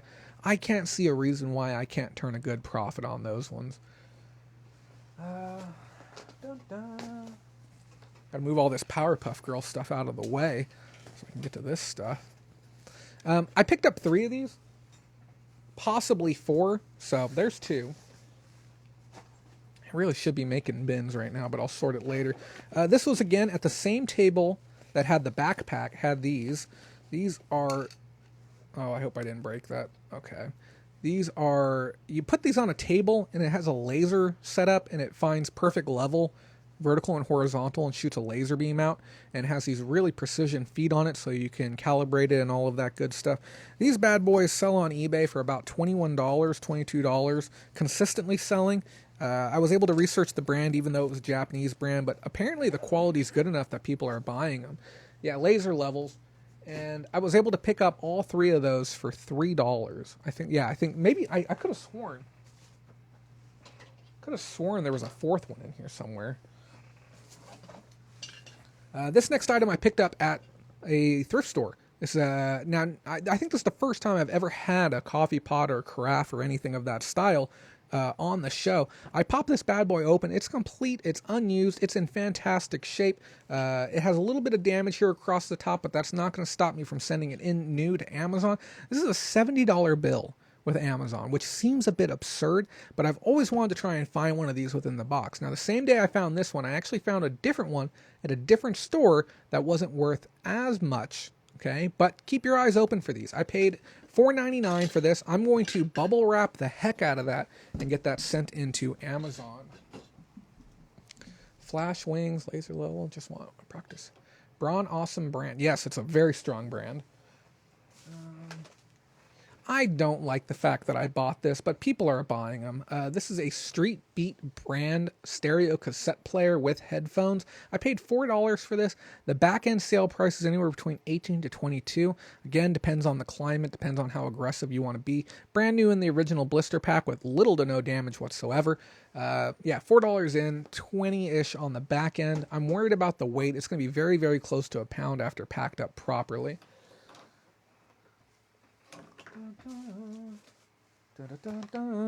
And then I was at a Habitat for Humanity Restore, which is a line of stores that we have out here for the brand that helps build houses for people. And I found a complete in-box copy of Tom and Jerry for the Genesis. I'm going to assume this is at least $15 based on my experience as a game store owner. Really clean condition. When you get these cardboard ones, make sure that they're in good shape. Now, there are cardboard ones that can be in horrendous shape that can still be worth $50 to $60. Do your own individual research on each and every game, but very pleased to pick this up. That wasn't even in the hard goods section. I'd gone through the entire store, and I tell people to do this all the time, and I forget to do this, but when you go through the store, you have the same lap that you take every time, right? Each store you go to, you have your pattern you take. What I want you to start doing is after you've done your full lap one direction, okay, stop, assess your situation, you know, take a look at what you got, maybe double check some prices, and then go backwards. And I want you to go as slowly as you did on your first pass around the normal direction. You will see things in different ways than you see them the first time around. You'll see behind certain items, you'll see under certain items. Go backwards around the store, okay? I constantly find stuff on my secondary pass, and that's when I found that Tom and Jerry, as well as there's like one or two other things in here as well that I found. Okay, so I don't know what this is worth. Again, there's this, and I hate to be that guy who comes on here who sounds like some pleb who has no clue what his items are worth. But there's certain things that I can buy and I can look at and I can say, there's no way in heck I'm losing money on that, just because of the established value on it. It's just not possible. And that is this vintage Viewmaster. Now the Viewmaster, yeah, it's cool and all, and there's two different ones in here, I believe. We have this flat one. I don't even know how this one operates, but I was amazed with, look at all of these slides. And the one right there on top, might as well open the bag up if you're just going to shake it around. Yeah, we got the, that slipped right into, I'm sorry guys, it's just stuff sliding everywhere. We have some of the world travel ones. There's India right there. We've got Adelaide, that's what it is. More Australia ones. I've never seen some of these older ones. We have ones from the White House. How cool is that? What's this one? Yeah, different buildings. Colonial Williamsburg, Virginia. Here, what I'm going to do is I'm going to put this right up to the viewfinder and see if you guys can see that. Let's see if we can do some movie magic here. Nope. I'm trying. Nope. It looks like it's not going to happen. I was hoping I could get it close enough. But yeah, very, very interesting slides. And I've never seen these ones before. All the ones that I've ever seen are just your traditional like cartoons and stuff like that. So I think I'm going to have some money there. I can't see a reason why not. If I had to take an educated guess, I'm going to say at least $30. And then this is really funky Viewmaster. This one's from 2002. I've never seen one like this model before, but I expect the lot to do very well. I paid $3.99 for this one too. So, great little pickup. Then inside of this bag, oh, I also got this alarm clock. I do want to preface and say that there's a second piece that's supposed to go with this alarm clock. This is called a sonic boom. This is essentially made for deaf people, but it's also for people who truly, truly can't get out of bed by any alarm. This thing is the most disgustingly loud thing you will probably ever hear in your life. And there's also an accessory that plugs into this that goes underneath of your pillow and has a shaker motor that will make your entire pillow shake until you get out of bed as well. So, yeah, I paid $2 for this. This clock is worth roughly $20 to $30. Again, depends on the market, but easy pickup on this one as well. And this was all from the One Habitat for Humanity store. And then this 8-bit dance game. This is for the Famicom. This is supposedly a bootleg. I messaged my buddy Chris Roberts about this. He said it's a bootleg. I believe him that it's a bootleg.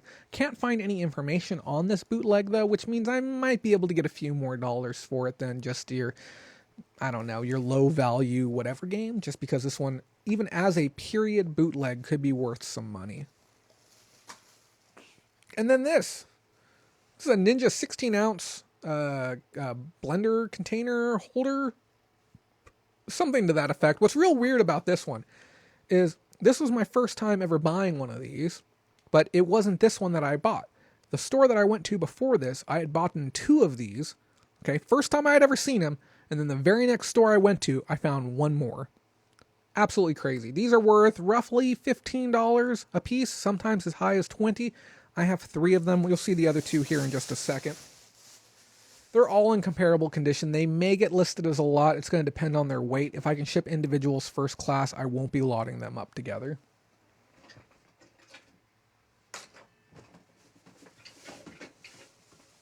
Who wants a bowl?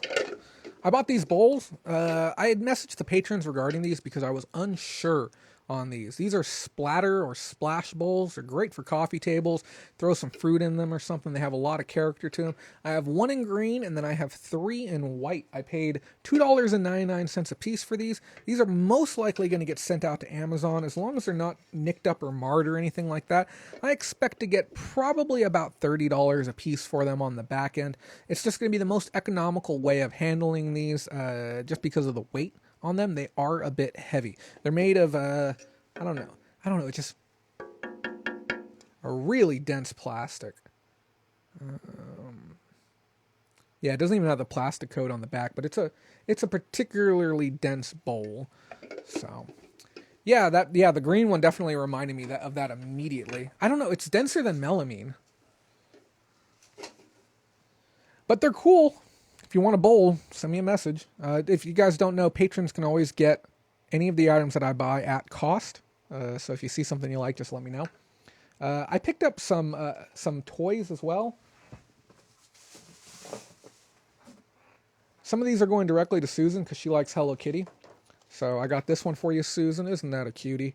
I think this is an old McDonald's toy. And then I don't know what this is, some type of baby hanger thing. And the only reason I got that second one is because the person at the swap meet, his deal was like 6 for $1 or something, so I had to get 6 toys. So I just picked up a couple Hello Kitties for you. And then I thought that this was like I want you to imagine in your head, okay? Imagine what a horse figurine looks like, okay? Just think of a horse, okay? Now I want you to think, what would that horse look like if he was shaped like a man and built wide? And that's why that's why I got this thing. This is the stupidest thing ever, but yeah, it brought me joy buying this. This was part of the lot as well, and this is going on the shelf of interesting things too. And then it wouldn't be a toy haul if I didn't stop and think about Pam as well. And I got this really cool ring with a streamer on it. Look at that face, that face of pure joy. It has a little streamer on the back end too, so I picked that up for you, Pam. But yeah, the guy he's like, yeah, 6 toys for $1. I'm like, okay, fine, whatever, I'll get 6 toys. Like I said, we had 2 more of these. I promise you the lid's down here somewhere too.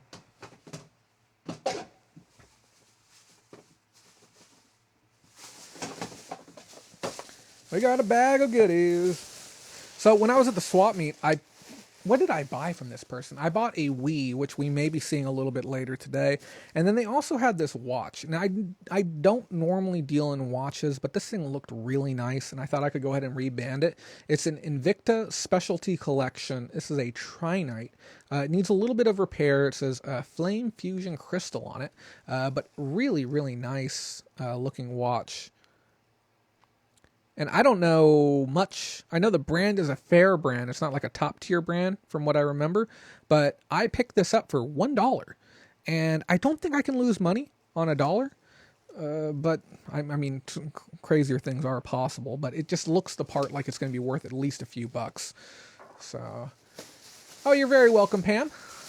Yes, I do believe it is a Tiny People horse is what it is. But yeah, I just thought it was hysterical when I looked at that. And that's why I tell people the world is a funny place. You just got to keep your eyes open.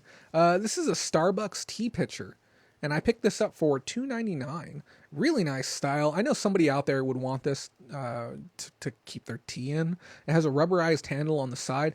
I expect to get about $25, maybe $30 for something like this. But just a good quality piece. Light scratches on the inside, but nothing too heavy. Wasn't pleased about, oh man, I just realized it has a cut on top. I'm even less pleased about it now. This is a very low cost wall control system. It's probably only worth about $20, maybe $18. I paid $3 for it. It was one of those things I'm like, I'm already in here. I might as well buy something. Okay, scratch that. I've actually got 3 from one store and then 1 from the other, it appears. And then here's the lids for them. Maybe one of you had one of these growing up. I don't think it's that old. It's old-ish. This is a spin shade. This plugs into your light fixture, and then it spins on top. And it's brand new in there. And these kind of have prices all over the place. I don't understand why some people collect things, and this thing is one of those things I don't get. There's people buying the replacement tops for these. They want to switch out the shades that they have with different shades. I don't know why, but that's just something that they want to do. And yeah, I'll get $25 to $30 for something like this, which is disgusting to think that that would sell for this much, but that's a thing that's going to happen. And then I also picked up some Maxell normal bias 90-minute cassettes. I don't know, $15 on those. There's really nothing I can teach you about cassettes. The metal ones are always better. Have a good night, Mindy. Rest well. Thank you for your support, moderation, and friendship.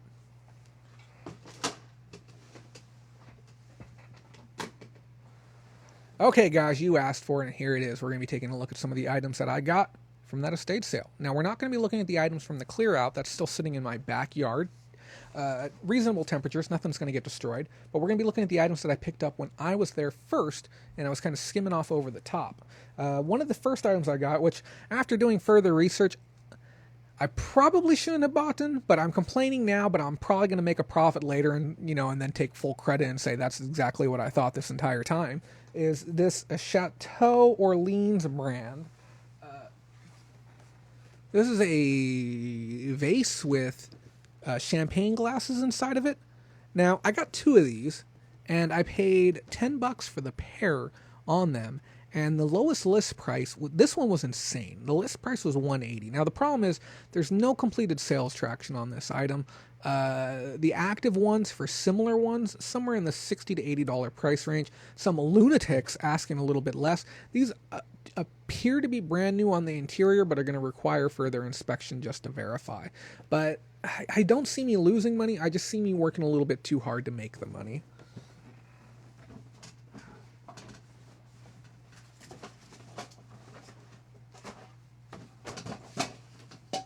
Boy, that's dusty.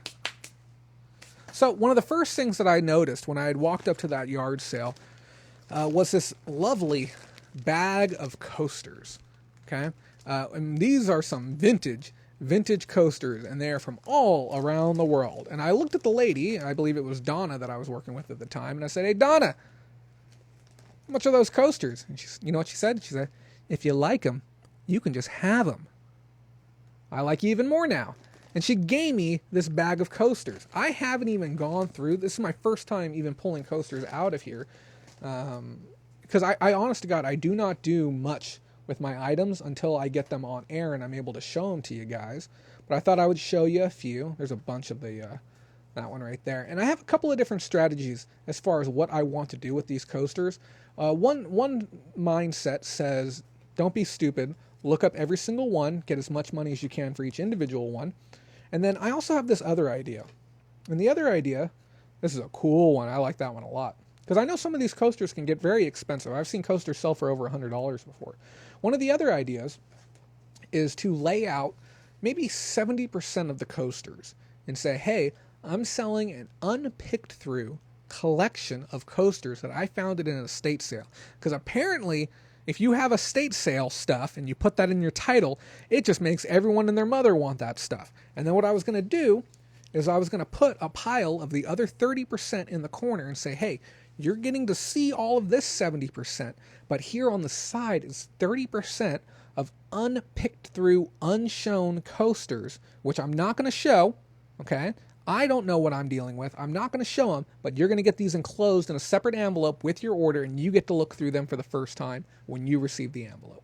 And I think that for the collector, and because a lot of collectors, let's be honest, we have a bit of a gambling side to us. I think that could really drum up some extra attention, and it can't hurt my listing. I mean, I'm sending everything included, and nobody could really be upset if they don't like what they get. That would be constituted as a bonus gift or a bonus item on top, but I could really see it drumming up some extra interest. And if the coasters lined out really do look the part of an unpicked collection, which to my best of my knowledge, that's what I have here, and my other items on eBay don't necessarily reflect the fact that I'm a coaster salesman, I think I could get a lot of money without doing a whole lot of effort.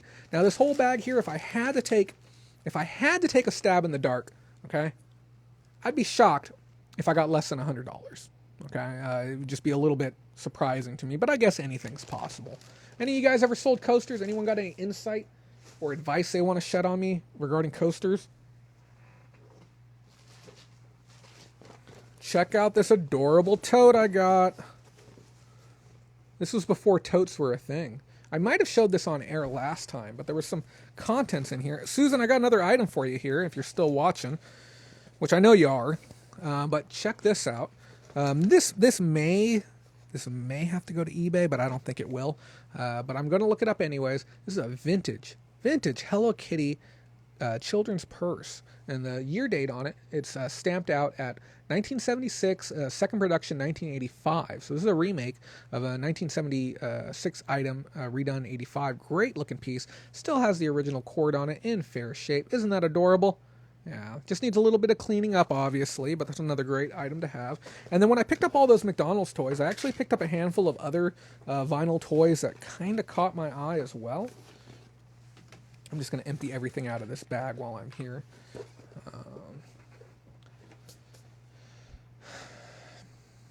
Oh, Mindy. So, what is this? Inside is a 12-piece jigsaw puzzle. Take apart, mix up, and see how quickly you can solve it with the side. If you put the gold cord through the hole in the box, you can attach it to a gift or hang it wherever you'd like as a nice decoration. So apparently this is a little puzzle inside of a box. Never seen anything like this before. I thought I was buying a box of matches. This is by it says Kitty Cucumber is a registered trademark done by the Merrimack Publishing Corporation off 85th Avenue in New York. That's crazy. These were printed in Hong Kong. So the lady that I was working with, oh, that is too cute. I'll show you guys right now. Just the tiniest of tiny puzzle pieces. The lady that I was working with was a former diamond dealer, and she spent a lot of time in Hong Kong. She was also a procurer of items for clients who wanted really exotic things. And this was during the era when Americans, for the first time, were going to China and Hong Kong. I don't know what happened diplomacy-wise to allow that to be a thing that was happening, but she told me that was the first time that Americans were going there. And some of the stories she told me, because here's the thing, the items are great, cool, but I really love hearing stories that I'm not going to hear anywhere else. And she told me that when she was walking through the streets, that white people there in Hong Kong and China as a whole were very much so looked down upon. that we were, the foreigners from a far off land there to cause problems.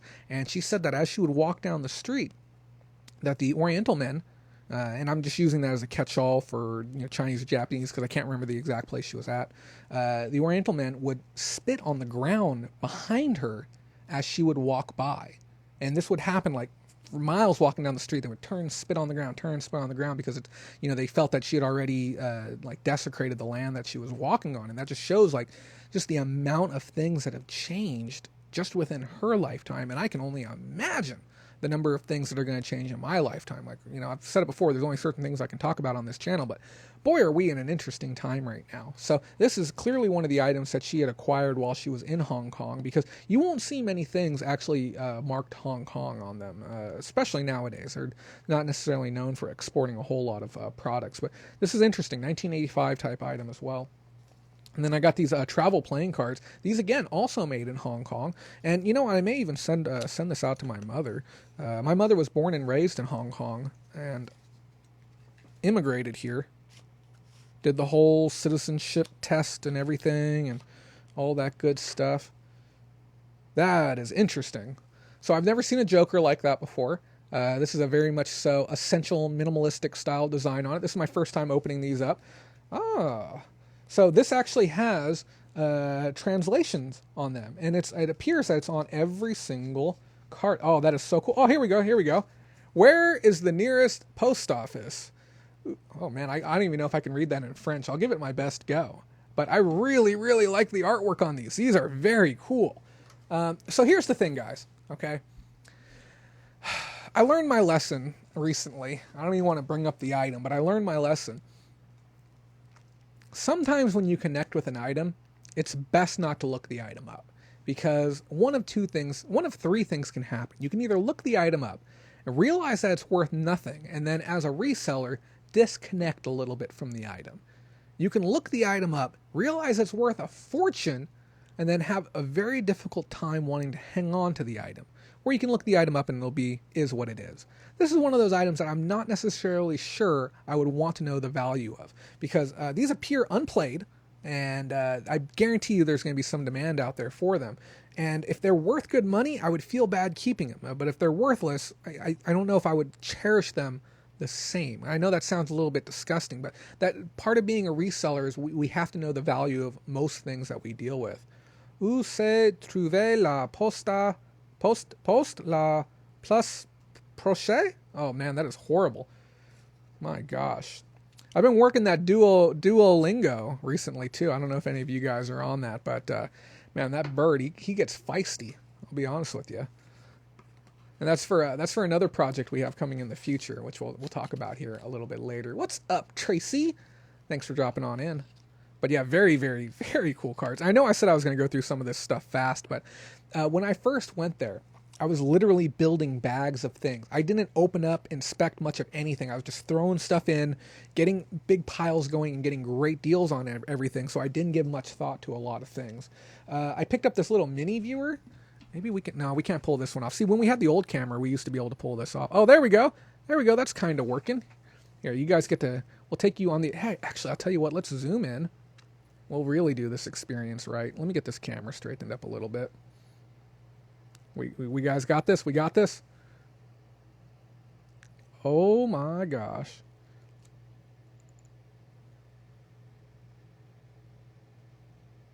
I tried. Maybe let's back it out. See if it gets any sharper. Nope, no dice. But yeah, you can kind of see it. It's a little pocket viewer. It's a cool thing. I think it's another McDonald's toy. Oh, what am I doing? I know I can't record right now. Are we all lined up? Let me tighten this up again. Okay, we're just going to stop playing with that. Another McDonald's toy. I also picked up this really cute Ariel. I think this is a Tomy again. I had one inside the package. And then I also got this Roger Rabbit. I don't know why. I thought it was going to be the Trix Rabbit there for a second. And then this last one, this Berenstein Bear. And it has the felt finish on the head. Slow mode is very slow. Slow mode should be set to 10 seconds. If it's set to 60 seconds, I apologize, but it should be 10 seconds. And I know people were saying that, but Apologies for that if that's the issue. But yeah, we got some real cute stuff today. And like I said, this is more stuff that just kind of all came at one time. Let's take a look at some more things. This is still from that same sale, guys. I don't normally deal in Barbie. When I do, I want to make sure I'm making some fat margins. I don't think I've ever shown a Barbie on air before. And I was really upset that, well, not really upset. I would have liked to have gotten the Ken, but I watched a girl grab it right in front of me. And this is a Dr. She had too many drinks last night. This is a Dr. Barbie doll with the original outfit. And then we have some of her accessories as well. We got her little doctor box, and we got some of the side stuff. And then we also got 80 seconds. I am so sorry, guys. Yeah, that's a glitch with the system or something. I'll make sure we get that.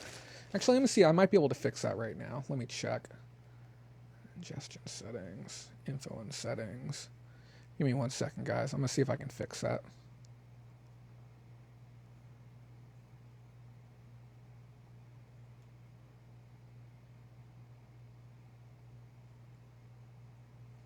Oh, it is wrong. Yeah. Okay, go ahead and try. Actually, you know what? Let me see if we can just do this. There we go. Guys, you can chat to your heart's content with no limitations. Do not abuse this power, or I will take it away again. So let me know if that works for you now. There we go. Perfect. Says off. So with that Barbie doll, I also got all of these vintage Barbie shoes and clothing. And this again is something that I'm going to list as a lot. I do not care to take the time to sort through all of these shoes. This isn't something like Hot Wheels where I can quickly look at the bottom and get some information, get the year and everything like that, and be able to sort out exactly what I have. I'm not going to go through these Barbie shoes. There's a small chance that I might join a community group or something like that, and then be able to see if there's somebody there who wants to sift through them. Sure. If you want to buy them, Debbie, I'll be happy to sell them to you. Just feel free to send me a message. If you're I apologize. I can't keep track of patrons on/off if the names are different. I know Richard's here. Thank you, Richard, for dropping in. And I forgot to mention top of the hour. I guess it's better that you're here now. Richard is our newest patron. He joined week before last, and I forgot to mention it on air. I have it here in my notes. Forgot to mention earlier. Thank you to Richard for being our newest patron and coming and joining us. And yes, Tracy, I just fixed it. Thank you. Thank you for jumping in. But yes, Debbie, I can't keep track of who's who if the names are different. So feel free to send me a DM on Facebook or even connect with Pam, and we'll get that sorted out for you. Patrons pay my cost. Non-patrons will pay a greatly reduced cost off eBay, especially if it's going to be benefiting the show. So, hello. We got... You guys know it already. We're going to be looking at more plush today. Look at this flippin' cutie. This is a Harrods bear. And now I've had one Harrods bear before. It was a really, really nice one. It had red eyes. It had a really beautiful jacket on it as well. Very European in the way that it was dressed. This is more your traditional teddy bear with overalls. This one's probably around the 80s, just like a lot of the other pieces. As with all of them, really, really good condition. I expect to get at least $20. Now, some of this stuff can go a little bit higher, but if you like teddy bears, you're going to be in for some treats today. We got a handful more plush coming, and last week's ones were amazing. And Tracy, I found and showed a pair of overalls that I plan to get $250 for. So check out last week's show. We covered a lot of stuff, but this guy is a cutie. Hello. This is what I was telling you guys. I do not slow down sometimes. This is connected to something. Oh my gosh. So I'm going to let you guys see this in real time. The same thing happened last week, guys. Remember when I found that new tag last week on the pair of overalls? Original flippin' tag, guys. Look how amazing that is. I bet you this is probably one of the first times ever that a tag like this has been showed during a video stream. That is amazing to see that. Made in Indonesia for Harrods, Knightsbridge of London. Please retain. That is fantastic. And there's actually text on there too. It said Harrods Shop Soft Toy Collection. Wow. That is amazing. I love stuff like that. I love stuff like that so much. This guy, I don't know what this is. It says Cuddle Wit. W-I-T. No year on the side. I feel what appears like it might be a battery pack on the inside. Now, the thing is, with something like this being of this era, I expect heavy corrosion on the interior with the batteries. It was in the off position. There's no batteries in there currently, which is great news. It has some type of light up element on the nose. That one eye sticking out just makes it look a little extra creepy. Let's fix that. There we go. Yeah, cute guy. I don't know what he's going to be worth. But again, I paid almost nothing for him, so I went ahead and picked him up. We've looked at countless ones of these. The market on this has gotten a little bit soft due to oversaturation. Fiesta makes these. You'll also see them from Monterey Bay Aquarium. Good condition with tags. You're looking at maybe a $20 bill. This one's going to be a little bit softer without. But these used to go for $20. Now these are down to about $9 or $10 because somebody started listing them new for really, really cheap. But great little piece to pick up again as well. Sorry, I thought I saw a bug. Nope, we're good. Just a little leaf. Oh, I always do good on Huskies. Every time I see a Husky, I go ahead and pick it up. I don't care what the brand is, as long as it's in good condition. This is a vintage one, though. So anyone who collects Husky plushes is going to be quick to jump on something like this. Every time I list a Husky, they sell quick, real quick, especially if you use the appropriate keywords. I'll get at least $40 for this thing, and I would be surprised if it stayed online for more than a couple of days. But they always go fast. Oh! That's cool, Andy. Yeah, Andy said that she had a Care Bear that glowed in the dark once, which is kind of nifty. Could use some information on this item. I already showed it to somebody else. There is a tag with it. It says it's from Alaska. It's a handwritten tag. Looks like a little... It's probably a handmade tourist trade piece, but if you have any extra information on it, that would be great. This is all sewn together, all one piece. This is real fur, apparently. Wow. Okay, it looks like it might be rabbit. Hard to say. But appears to be real fur. I'll have to do more research on this. But yeah, interesting little piece right there. If you know anything about it, send me a message, let me know.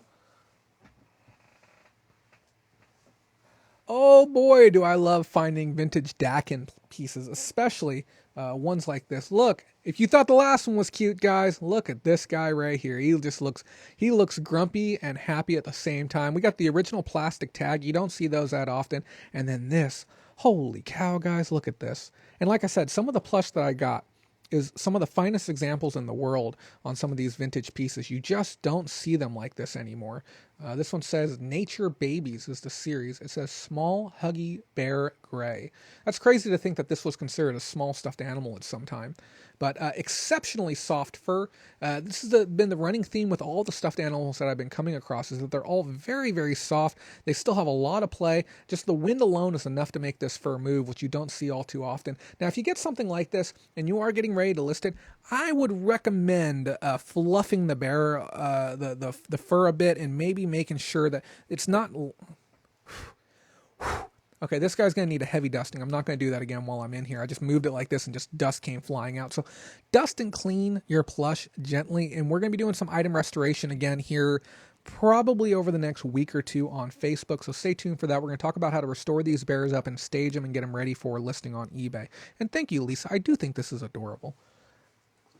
I love plushies so much. They're not only are they just cool to see, but you know you're selling joy. Okay, nobody buys a stuffed animal very rarely. There's a few utility stuffed animals, okay, but the most part they're sold as just pure joy. Somebody's going to buy them and either have joy themselves or they're going to give joy to somebody else. And not many items can you say that about.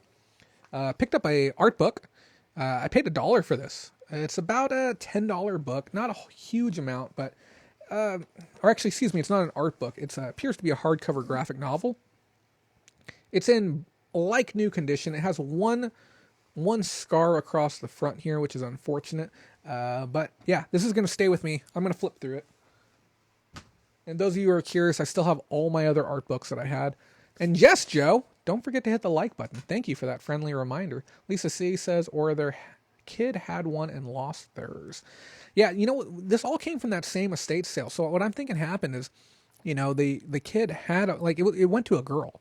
So odds are she took all her stuffed animals, she lined them up, she enjoyed looking at them. She probably didn't play with them much as she got older, and she continued to get them, lined them up, kept them nice, and then eventually they got moved up to the attic.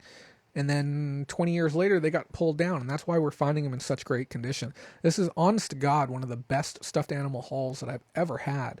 And I plan to list screenshots of the sales on our Facebook group when they start coming in, and they're going to be insane. And if I had the space, I'd probably keep some of them. I might shove one on the shelf of interesting. We'll see. We'll see what happens with that. I do want to refresh what's over there. I thought this was sealed for a second. I almost lost my mind. We have this really cute rainbow bright puzzle, and I think this is a Kodak brand. This is golden, which I don't know if this is a Kodak subsidiary, but the coloring really reminds me of Kodak. 63 extra large interlocking pieces. What I really like about this is that the person who I bought it from taped the back end shut, which means that probably everything's in there, and 63 pieces isn't that bad to count. I expect to get $15, maybe a little more for that. Susan says she has 5 huge bags of her plush. Yeah, there was a lot of plush that I did not take. I just kind of cherry picked initially, so we have a lot of stuffed animals to go through. And Susan, if you want me to come out there, or next time I'm out there, I can drop by and we can process all of that stuff together as well. Oh, Susan, this is the cup I told you that I was going to give your daughter if it's not worth a stupid amount online. Her daughter does some work within, I guess we'll just say the political space is probably the best way to put it. And I was told that this was an authentic piece that came from, what is it called? Here, I'm going to show you the item while I'm thinking of it, so that way you're not sitting there waiting. It's a Commander-in-Chief mug. What's that world place that everyone goes to? All the high power politicians and stuff. I can't even think of it right now. UN, thank you. Thank you so much. I was told that this came from the UN is where this was from. So I'm going to do a little bit of research on it. If it's not obscene, this is going to Susan's daughter. If this is like a stupid valuable mug, then we're going to go ahead and post it up on eBay, and I know she'll understand. So cool piece nonetheless. And guys, we went through 2 bins. We got a little more time left, so we're going to go ahead and do another bin. I'm going to ask you guys right now, do you guys want to see a bin of high value items that I got from a single yard sale after that? Do you want to see another bin from the estate sale? What would you guys like to see right now? And that's what we'll show next. I'm going to let you guys decide. I'm going to get a drink of water. I got a drop of coffee left.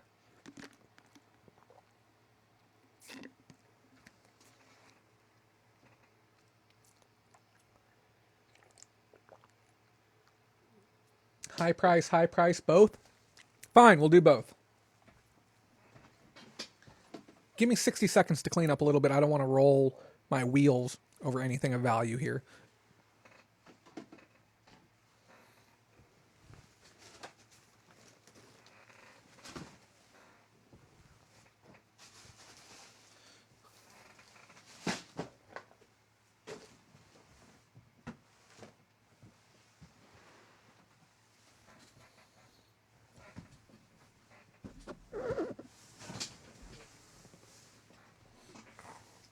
So the day that I went to that yard sale, and I absolutely crushed it and filled my car up to the brim. I was talking with Susan on the way back, and I'm like, yeah, I'm going home. I'm done. I got everything I needed. And then on the way back, I saw one more yard sale. And I said, okay, that's fine. I'm just going to pop out, just take a quick look. That's all I'm going to do. Quick peek. Not going to buy it, don't need anything.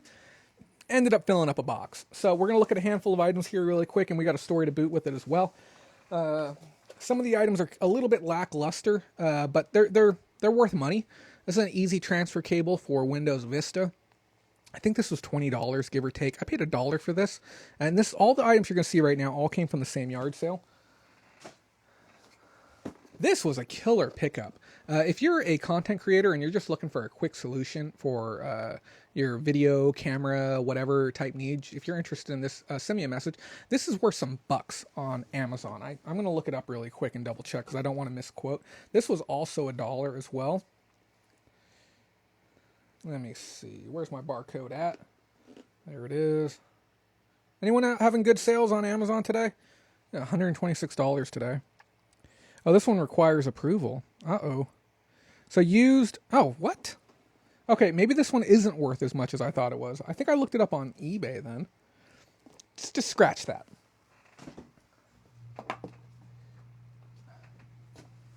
Maybe somebody can help me out with this one. I did look this up. I know there's some bucks here. It needs to be cleaned up. This is almost a full bottle of Intimately by Beckham.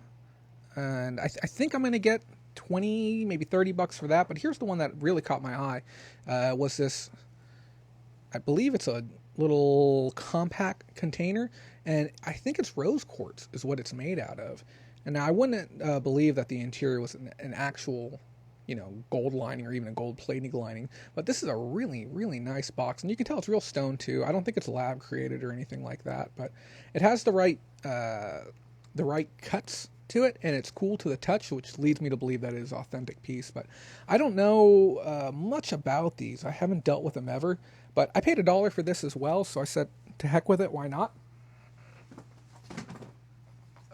Here's one of the valuable ones. Here's one of the ones that's worth talking about. It's an Ames measurement device. I can't remember I think it's a micrometer. But yeah, this is a cool piece. This is worth roughly $100. I'm going to calibrate it and test it and make sure everything works fine with it as well, but it's a great one. What was it, Jay? What was that camera for the pewter? Oh my God, that is gorgeous. Yeah, so the camera for the pewter is just a basic webcam. I can sell it to you for cheap if you don't need the box and everything like that. It looks like it might be only a $5 or $10 camera, but it would get you up and going really quick. Oh, okay. I connected the dots. I remember who you are. Yes, Debbie, you are a patron, so you would get it at cost. Yeah, I forget screen names. I haven't seen you in group chat in a while. I think that's part of what it is. And yes, I would happily sell you that too, as long as it's nothing too crazy. We don't want to give away a $300 item for $1 or something. But yeah, this thing's worth about $100. I paid $6 for this piece. The girl that was at the yard sale, she was cute, but she did not want to be there. She wanted to get this yard sale over. And when I pulled up, she's like, everything's $1. I'm like, cool. And then she had a table with stuff on it, and this was one of the items on that table. And this one cost me a few bucks more, $6. And then she had these out there. This is something that I may keep. I don't know. It's Pac-Man salt and pepper. It says pots. They're shakers. And they actually look better than they do on the packaging. Look how horrifying and adorable that is all in one. And I believe they're new.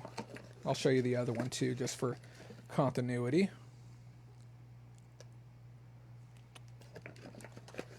Again, $1. And we're going to get to the bulk of why I was a little bit excited about this yard sale here in just 1 second. Yeah, if you thought we got to the good stuff already, I can promise you I haven't.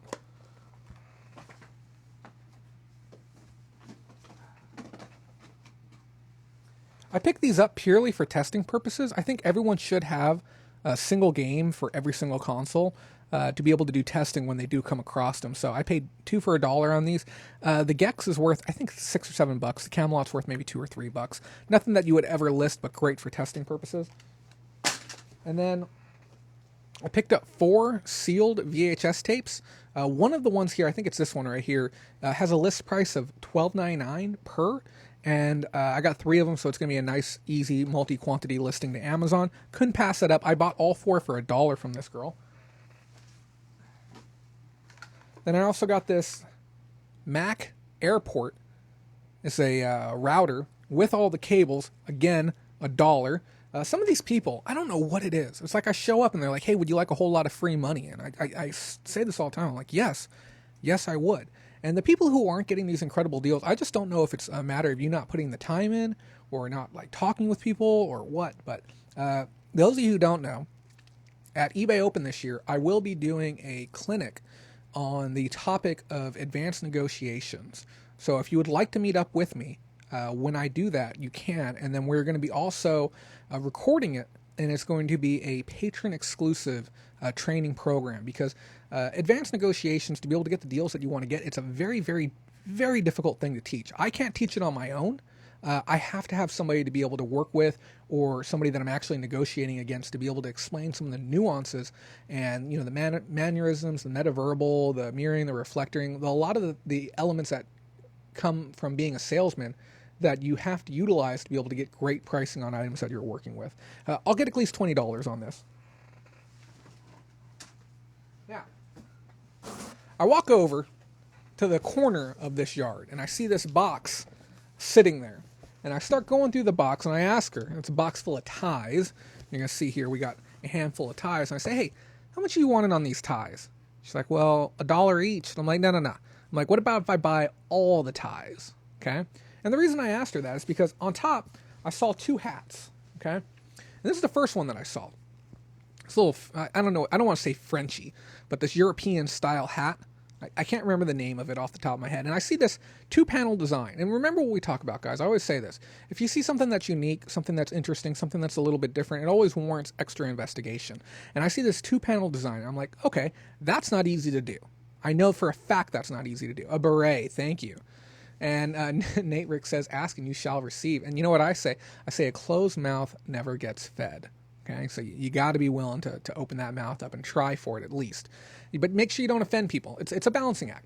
So I'm like, okay, this 2-panel design is not easy to do. And then I look over here and I see extra embroidering, I see extra embellishing, and then I touch the interior, and this bad boy feels like silk. Okay, and it's a very, very nice hat. I look this hat up. Okay, and it says the brand is Mina 1333 Mina Georgia. Oh, I can't even flip and read that right now. Okay, but I looked it up the other day while I was out there. I believe I'm going to get $80 for this hat. Okay, which is disgusting. Okay, all in its own regard. And then I go through and I find this other hat on top too, another Frenchy hat. It's not a fedora. Nobody wears fedoras. Okay, fedoras are a myth. Okay, those people who you think you've seen wearing them, they just simply don't exist. Okay, it's a Kangol brand. I looked this up. It's about a $30 plus hat as well. So we got over $100 in hats right off the top. And I say, hey, how much do you want for the whole box? Okay, you guys know Kango? I've never heard of Kango before, ever. And I'm like, how much do you guys want for the box? And she's like, let me ask my mom. She goes inside and she comes back. She's like, she said $10. I'm like, I'll give you $5 for the box. She's like, you do 8? I'm like, 6? She's like, 7? I'm like, I'll give you $7. That's fine. You know, she was smiling. I'm like, okay, I'll give you $7. But yeah, so I got these 2 hats. Okay, I just noticed this one right here. This is a Pebble Beach one, another Frenchy hat. And if you guys know Kango, see, this is what we were talking about. We were talking about what was the brand of the thermocouple thermometer. Do you guys remember the brand name on that? Was it Steiff? It's not Steiff. No, that's the Bears. What was it? Gosh, somebody help me out here. It was the electronics. Joe, you know this one. I know you know this one. But yeah, we were talking about how a brand can be common to some people, but mean nothing to other people. And until you know that brand. Fluke, thank you. Obviously, it's Fluke. That's what the guy told me at the swap meet. And the same thing with Kangol. I've never heard of Kangol before today, but now I know, and I see Kangol, I'd be like, oh yeah, Kangol. And it'll you know, I'll know this is something that I keep my eyes open for. So the fact that some of you guys know this means that you guys are sharp, obviously, but you've been down this path before. So yeah, so now I know, and I bought this whole box for $7. Now what you guys don't see, okay, is that we have, and what made me decide to pull the trigger on the ties is I found 2 Steve Madden ties right off the bat. But we have all of these ties, and we're talking huge amounts of ties. And I didn't even go through them. And I just realized this we have an officially licensed one here. I don't even know who this is by. Is this NFL? Who is this? Officially oh, this is a collegiate one. We have a brand new University of Utah tie. So we got some ties with their original tags on them. We got some high-end tags. I'm hoping we got a square. I'm hoping that we come across some big money ties, because if we have big money hats, it wouldn't be odd to think that we have some big money ties in here as well. Floating planes. I don't know. This one looks interesting. Jay Garcia. Anyone know about these Jay Garcia ties? Has some extra embellishing. I don't know, guys. These are just nice looking ties. This is a Chaps brand one. I don't know. I could always use more. Chargers tie, I think I saw. And that wouldn't surprise me if you did see one. Oh, yep. Is this, no, it looks like a Chargers tie. If that's the one you were thinking about. Jerry Garcia. That Garcia. Okay. The guy who makes the ice cream, right? No, I'm being a horrible person. This is a Michael Kors one. Michael Kors is, I don't know. People still like Michael Kors? I have no clue. But we got a bunch of them. We even have some character ones as well. Who do we have here? That's cute. Now, this is the one that I should wear for eBay Open, right? I should wear, what do you call him? Bugs Bunny throwing packages out of the plane. Grateful Dead. Very expensive? Really? So, yeah, here's the thing. There probably could be a handful of them in here. And I felt like I got a great deal on them. I just couldn't say no. Look at this one. Somebody want to make a random offer on my mighty box of ties? I'll take a couple $100. Throw it in the super chat. We'll mail them out to you. If nobody's interested in buying those in bulk off me for a serious offer, what I'm going to do is I'm probably going to get on the Facebook group, and I'll go through them and sort them out. There's probably a Burberry in there. I wouldn't be surprised if there was a Hermes in there, to be honest with you, too. We're gonna have to dig through and sort it out for sure. But I'll probably go on air on our Bolorama group, go through all the ties one at a time, because for me, it's going to be a learning lesson. I know nothing about ties, and here's the thing. I would have paid $40 for that box. If she said, I'm not budging, I want $40, I don't care, okay? I would have paid $40 for it. I wouldn't have bickered about it, because how much would that education cost me? If I went to a thrift store and I wanted to stand there and go through ties, opposed to the comfort of my own house and sifting through these ties on my own time, the value of the education is completely there. So even if I bought this box of ties and it turned out all of them were worthless, I could keep a couple for myself, break even on that cost, donate out the rest, either take a tax receipt, or I could send them out to a yard sale and get a buck each on them easily if they were worthless. So totally worth pulling the trigger on. When you get opportunities like that, doesn't matter if somebody says a buck each, they got 40 ties, buck each doesn't mean anything, okay? Try and work that bulk deal, work that angle to where you're pulling in big bucks. And this was after my mega haul already, and I still stopped and continued to work, okay? That's the thing about it. Generally speaking, there isn't much difference in the abilities between me and anyone who's watching this show. Some people will tell me, like, oh my God, you're so good at doing this. And I tell them, I'm not good at doing this, okay? There's two things that I can attribute my success to. One is I work incredibly hard. And I'm not saying you don't work hard, but I'm saying just work really, really hard, okay? I don't like to end a day until I can put what I call my seal of approval on the day, where I look back at the things that I've accomplished on the day and I say, okay, I've given today 100%. There's not much more that I can do with today. Today is a solid day's work. And if I can't say that, I don't stop working. I'll continue to work into the night, and I'll wrap up other projects and get things done that need to get done. So I do that. And then there's a host of things that I do that work 1% of the time.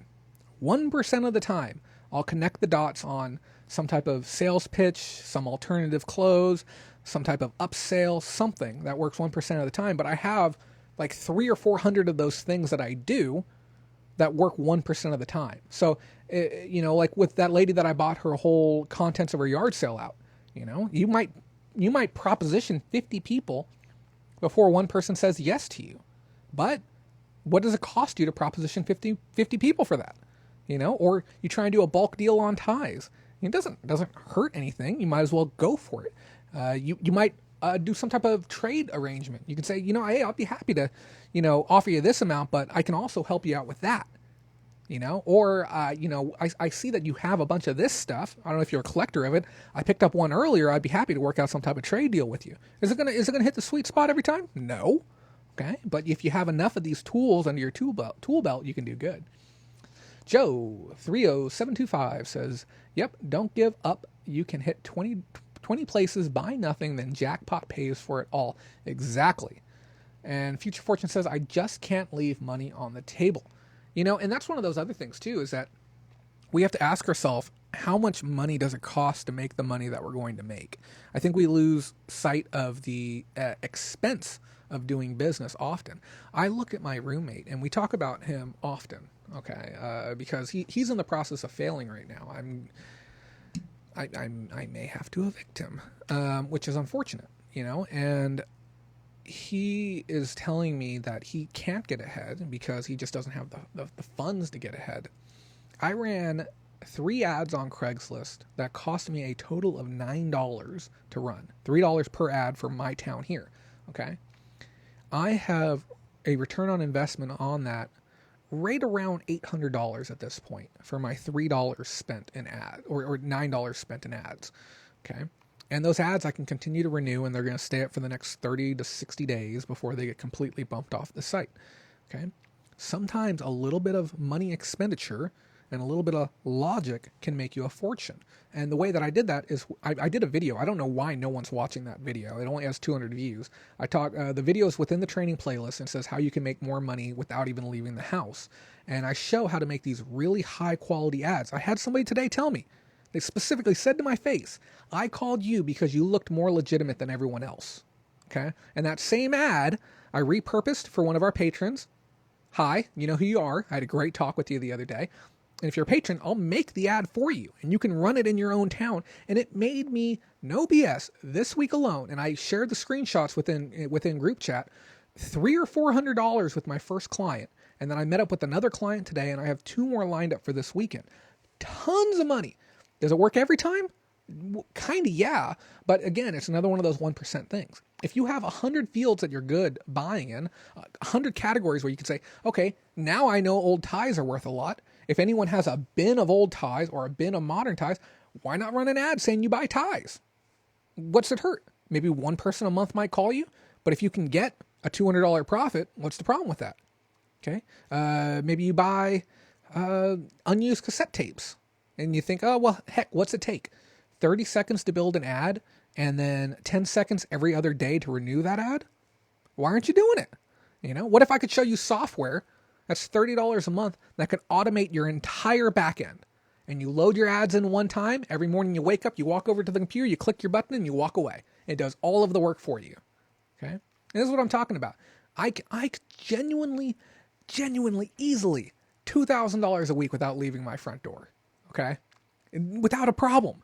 No problem at all. But the thing is, you just have to be willing to say, okay, I'm gonna give it 40 hours a week, and I'm going to get good at my craft, and I'm going to value advertising, marketing, and personal branding. Okay, people need to know who I am, what I'm good at, and they need to be able to know that it's a thing that exists. I watched it, and I'm still nervous about creating my own ads. Brandy, I made the ad for you. it is that easy. It really is. But if you want, I can post up some of the conversations that I've had with people, so that way you can see the negotiation process, because there's a lot of value in that, to be able to see how I communicated with these people and how I negotiated. And this is why I want to have that in-person clinic, so that way everyone can learn the appropriate process of getting it done. Now, Joe says, I sell pet tags and made a killing, sold about $130 worth of dogs and cat tags alone today, cost me next to nothing. Pet ID tags. Yeah, and he got a machine. I remember he acquired it through a buy, and he's been using the machine to pay for the machine and pay for additional supplies. And Joe, I still want to connect with you. I see a lot of room for upselling as well. Money from Mars. I am excited to try this in 3 weeks. I don't know what you mean by 3 weeks. That's the thing about Patreon. If you guys don't know, if you sign up today, right now, sign up today, you will pay nothing until the 1st of next month. Okay? No cost at all to you. Your card will not be charged. Okay? You will have no expense until the 1st of next month, and you can start receiving your perks today. Right now, you can start getting your perks. You can get access to group chat, get access to our second page. Our second page, we've been posting additional files up there. I get people messaging me saying like, hey, how do I deal with this customer? How do I deal with that customer? We have a whole directory of letters. When you have problem customers, you just grab the letter, copy and paste your name in, and fire it straight out to the customer. And you don't need anything else. And we're constantly building that week over week. Been working like crazy. Yeah, Joe, that's fantastic. And that's why I tell people there's so many ways. I could tell you 100 ways to make $100 today. Okay. And some of the stuff that we talk with people about, it's about taking these basic ideas. And this is my entire life. Okay. Something I'm going to share right now with you. This is my entire life, is taking a very, very small idea and expanding on it as far as I can. And really think about that. What do I do for a living? I buy stuff and I sell it. And then what do I do for this? I teach other people how I do that. Cool. These are very, very basic ideas, but rather than doing the minimal amount, okay, crummy webcam, low quality stream without assets, without doing the minimum, I've taken this basic idea and I've expanded way out on it. So that way we have a network and a community, we have professional buyers and sellers, people helping each other. We have this whole thing set up from a very small idea. So when I see Joe working with these pet tags, the first thing I said to him, I'm like, dude, hey, I've got a way we can scale this bad boy out. First thing I'm thinking graphics, images, advertising, getting a banner for his table, investing money into it, just blowing this whole thing out to take what's, maybe $100 a day or $200 on another day. I don't know the full specifics. And how do we get that to $400 a day? What does it take to expand it out? And then also, there's a little bit of fear that there's only so much market potential.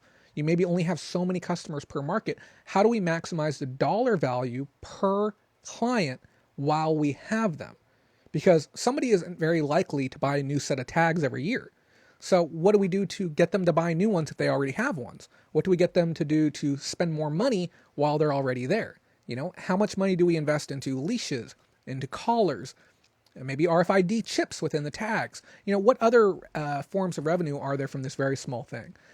Money from Mars, 3 weeks left at my full-time job, 60 hours a week for a single parent. Wow. Leaves only so much time to source. And I understand that. If you want to connect with me after the show or connect with me tomorrow, but seriously, consider watching that video I made about how you can make money from home. It's free, obviously, to watch that video.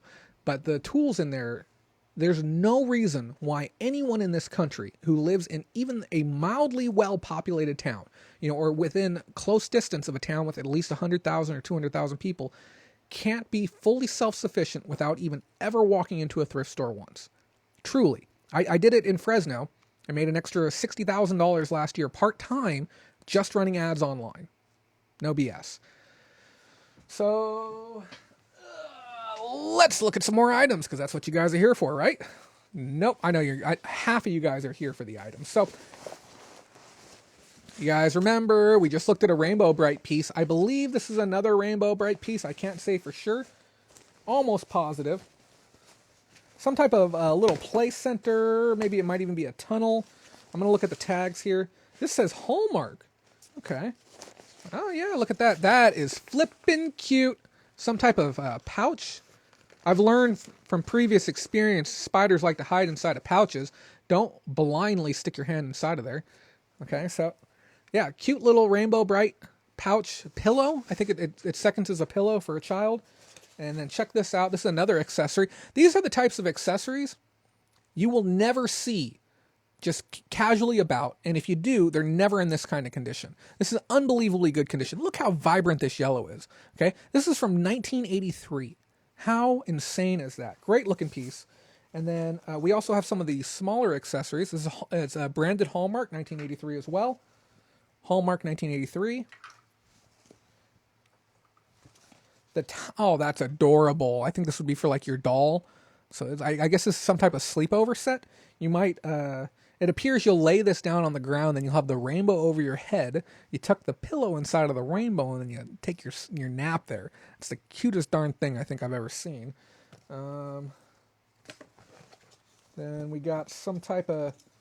Somebody's going to know what this is. And they'll be like, I can't believe you don't know what that is, Jay. Which always happens, okay? Some type of cupcake with a girl inside of it? Cupcake with the girl in it. Somebody's going to be like, oh my God, Jay. It's made by the Tonka company. Tonka's known for their girls inside of cupcakes. And it's a hard plastic on top and a silicone on the side. If anyone knows what these are, help would be appreciated. Yeah, they are unbranded on the bottom. I have a third one. I don't know where the third one is. Cute, cute, cute. Looks like an overnight bag. Flip over the pink. Oh, on the silicone? Yeah, no, the silicone says Tonka on the bottom. Oh, I'm an idiot. I see what you're saying. It's her dress. Oh. Well, hello there. That's kind of cute. Her hair's looking really nappy. I don't know if that can be brushed out or not. It's more blonde than what you're seeing. I adjusted my color so that way my bump wouldn't look so horrendous. So next week's color is going to look a lot better. A cute little piece. Now that I know what this is, it might help me out a little bit more. And then inside of here too, because I was generally stuffing stuff inside of other stuff.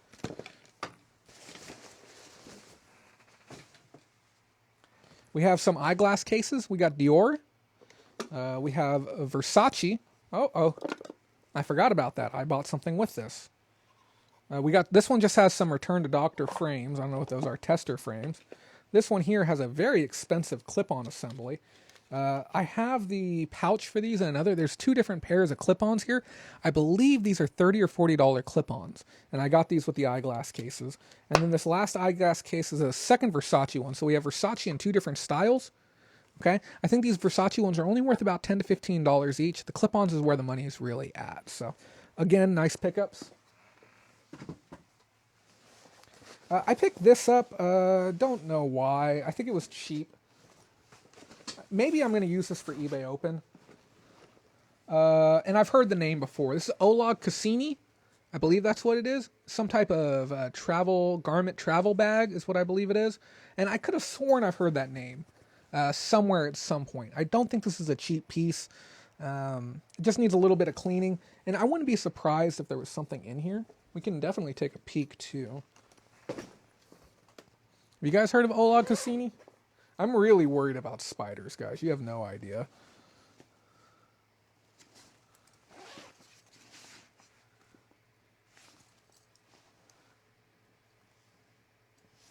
No, it doesn't appear to have anything.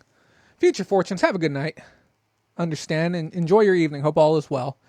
Suit bag should have a hanger on it. It has a hook. Yeah, so it's a cool piece. Cool piece. Oh, and then Susan. This is the other piece that I was telling you about. This is Dottie Dog. And I have this is a little dirty on the back too. The other suitcase is nested inside of here. I really don't feel like undoing it right now. This is 1991 Sanrio. It's the classic one right here. And then she also had, and I know Susan, you found all the toys that went with this too, but it also has this garment bag as well for Dottie Dog. And I don't know how much these are worth. If I had to take a guess, I'm probably $50, maybe $60. With the rest of the extra stuff too, it might be a little bit more. Oleg was a designer for Jackie O. Good to know. And Pam, I appreciate the sentiment that spiders eat other bugs, but we are having a problem right now where spiders are taking over my garage and covering my inventory.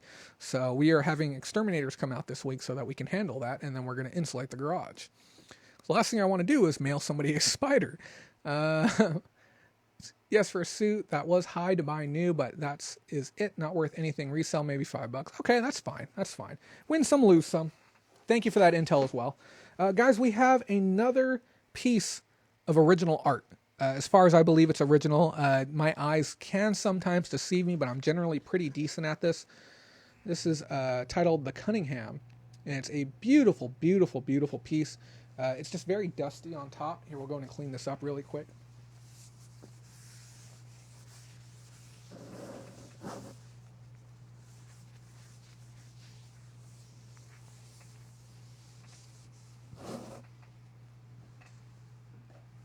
I actually have a screen cleaner here.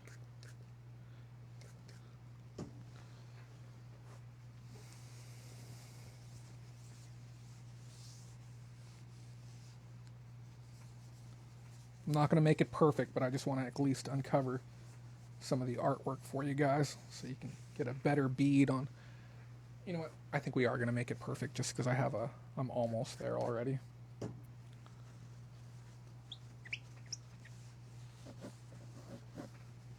How's everyone doing tonight? Having fun? Enjoying the show? Good. Long weekend, you say? Yeah. Well, hopefully this week will be a little bit easier for you. Try and take it easy. Try not to push too hard. Have a little bit of fun.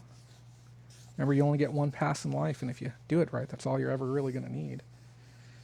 And definitely remember, when you exchange those hours of your life for money, you know damn well where you're going to spend those dollars. Look how beautiful this cleaned up. You probably didn't think that was going to clean up that nicely, but heck of a piece. Let me try and line this up so you guys can see it. I believe this is an original.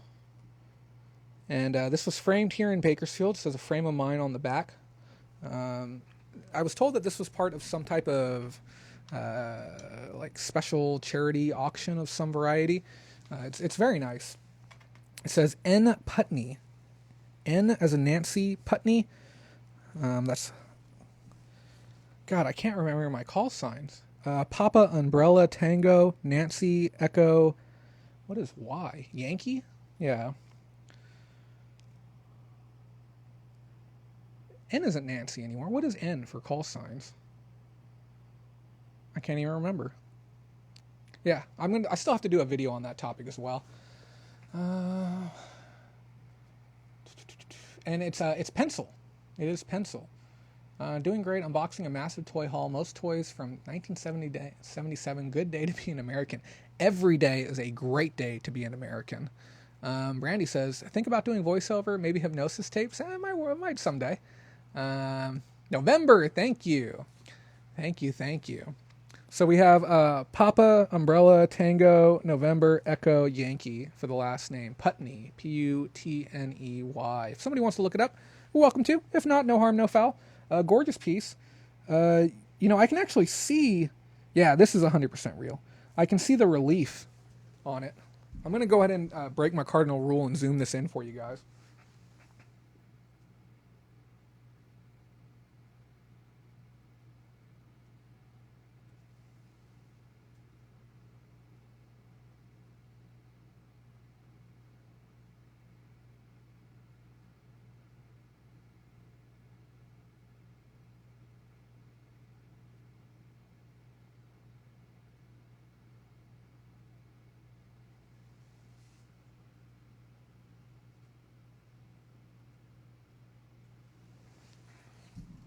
There we go. Yeah, cool piece, huh?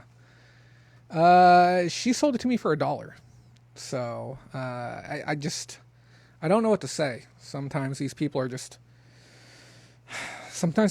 giving me stuff, and that's what I said. I didn't mind coming back and putting in the effort to clear out the house when I was essentially handed hundreds of dollars. I don't know, but it's one of those things where it may be worth several $100s. So we're going to definitely have to do a little bit of research on it. And the thing with the Patreon thing too, I just want to be very clear. It's for people who plan on keeping the goods. We don't allow people to buy for resale, but if it's something you plan on keeping for yourself and owning personally or giving as a gift, 100% for that.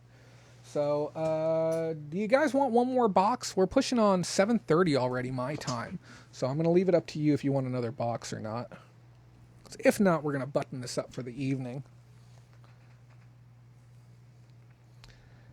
Let's see. Yep, we got one yep. Anyone else want another box? We're going to need at least 3 yeps, or I'm going to go ahead and button up this evening. Because I know it's late. I know some of you guys are tired as well.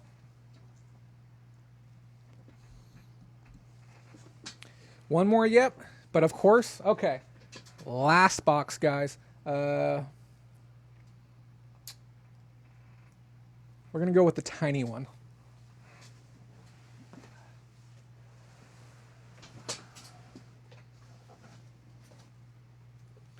I want to personally thank Susan for this really, really cool book that she got me for toys, antiques, and collectibles. I plan to flip through it. Interesting stuff here on the back. I'm hoping there's actually some dolls that we're going to be looking at next time that came from the sale. I talked with somebody, a specialist yesterday in antiques and collectibles, and he told me that he believes one of the dolls I have is worth over $100. And I'm hoping I can maybe gather a little bit more information from that book as well. So let's see.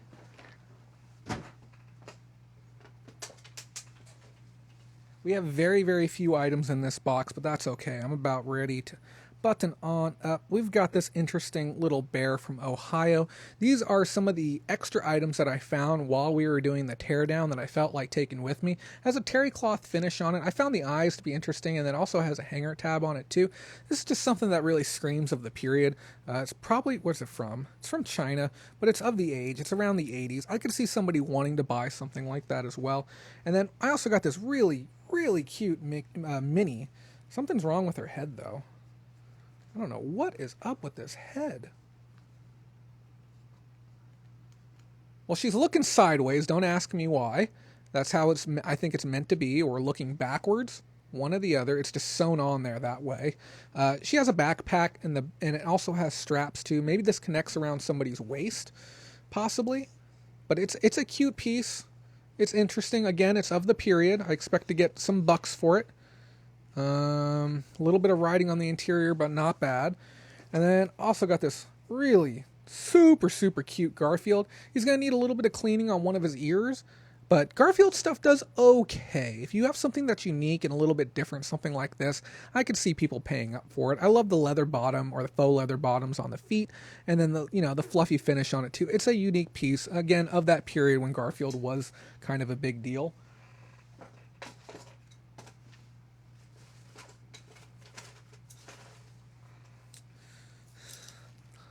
Again, gentlemen, if you don't have a shoehorn, buy one. They are very, very nice things to have.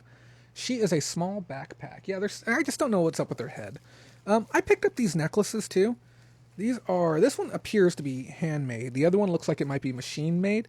Now, I've done really well with puka necklaces before in the past. This one seems to be just an assortment of different small shells. People buy these things often.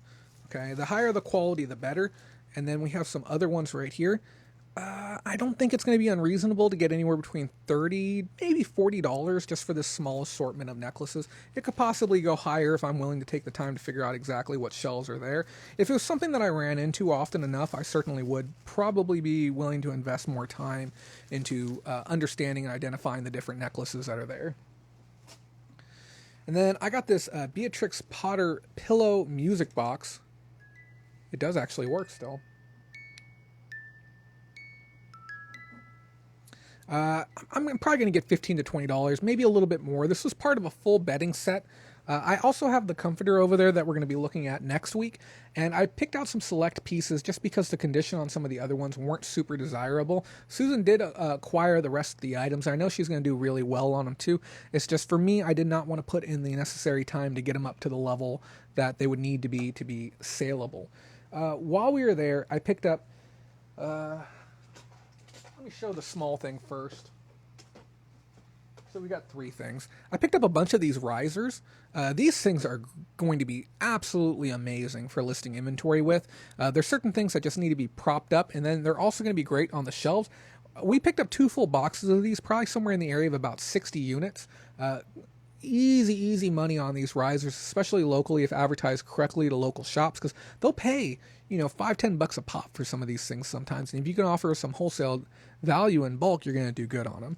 And then I've never seen one of these before.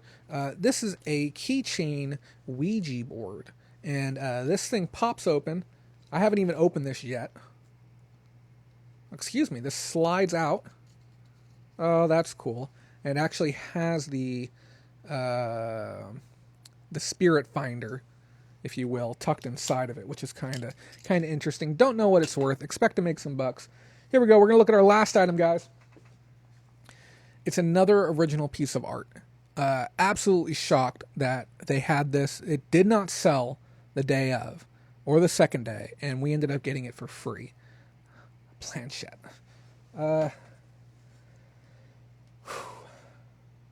It's kind of nice. Look at this. What a piece that is. I believe it's watercolors. Could be wrong. Don't really know. But the name is on this one as well. It's going to require some additional research. I can't see a reason why there can't be a minimum of $40, $50 squeezed out of that. Of course, it could be a heck of a lot more. Research will dictate how much that thing's worth. But again, to get stuff like that for free is just a little bit mind-boggling that it would just be given away like that. Sorry, I'm trying to fix this so we're a little more centered. We have a new camera arrangement for today. There we go. That looks good. So guys, you have one of those keychains in high school? That's cool. This one seems to be one of the older ones, certainly from the 80s, so it's a good piece. Yes, it is Notre Dame, 100%. Yeah, and it doesn't look like a terribly old interpretation of Notre Dame either. It has a bit of a modern flair to it, maybe like early 90s, late 80s, somewhere in there. So, guys, that's all the pickups for this week. I really hope you enjoyed looking at all of them. We covered a bunch of stuff. We still have a couple more bins over here to the side that we're going to be going through, which we're going to be doing all week, or all weekend. Next weekend, we're going to be going through just items. Probably not going to be doing any news. Might even be a little bit of a shorter show. Just to, again, like I said, I'm really trying to play catch up on eBay Open right now and trying to get all my ducks in a row. Now, last week, guys, before we got off air, we talked about the dangers of two things. One, substance abuse, which is something we don't talk about often, but I have a friend who's found himself homeless now because he just went a little bit too far down that tunnel, and there's obviously not anything I can do for him at this point, which is unfortunate. We talked about the dangers of putting yourself into situations that you simply can't get yourself out of, and just how risky it can be, and that it's important to make smart and practical decisions each and every week to further yourself along with what you're doing. I do financial analysis every 30 days where I'll take a look at my assets, I'll take a look at my investments, take a look at everything, just make sure I'm continuing to move forward. It's very easy to start slipping backwards if you're not careful. This week was a little bit of a different week for me. I had a lot of things happen, both work and personal, that really helped put some things into perspective for me. And I talk with some people that I'm very, very close with. I talk with Susan, I talk with Pam, I talk with Mindy, and I talk with Sean Herrick, the gentleman with Prairie Grit. And this week I lost a few friends, not in the sense of, they passed or anything to that effect, but I lost friends due to some poor decisions that I made on my part and not understanding the different ways that different people work with each other. And I even had another person from a completely different category, somebody I know in real life, tell me that certain personalities such as yours will be read and perceived very differently based on the people that you're speaking with. And I've kind of come to a bunch of realizations that I wanted to share with you guys, because sometimes some of the best advice that I've ever been given has been my own advice given right back to me. I don't know if you've ever found yourself in that place to where you have a hard time looking back on yourself and understanding exactly what you're doing. So it was probably 15 years ago when I almost got fired from one of my first jobs. And the same reason that I almost got fired from that job is the same thing that I'm still struggling with to this day, because I cannot seem to make a meaningful change within this category. I was working as an arcade supervisor at an arcade named Blackbeard's from Fresno.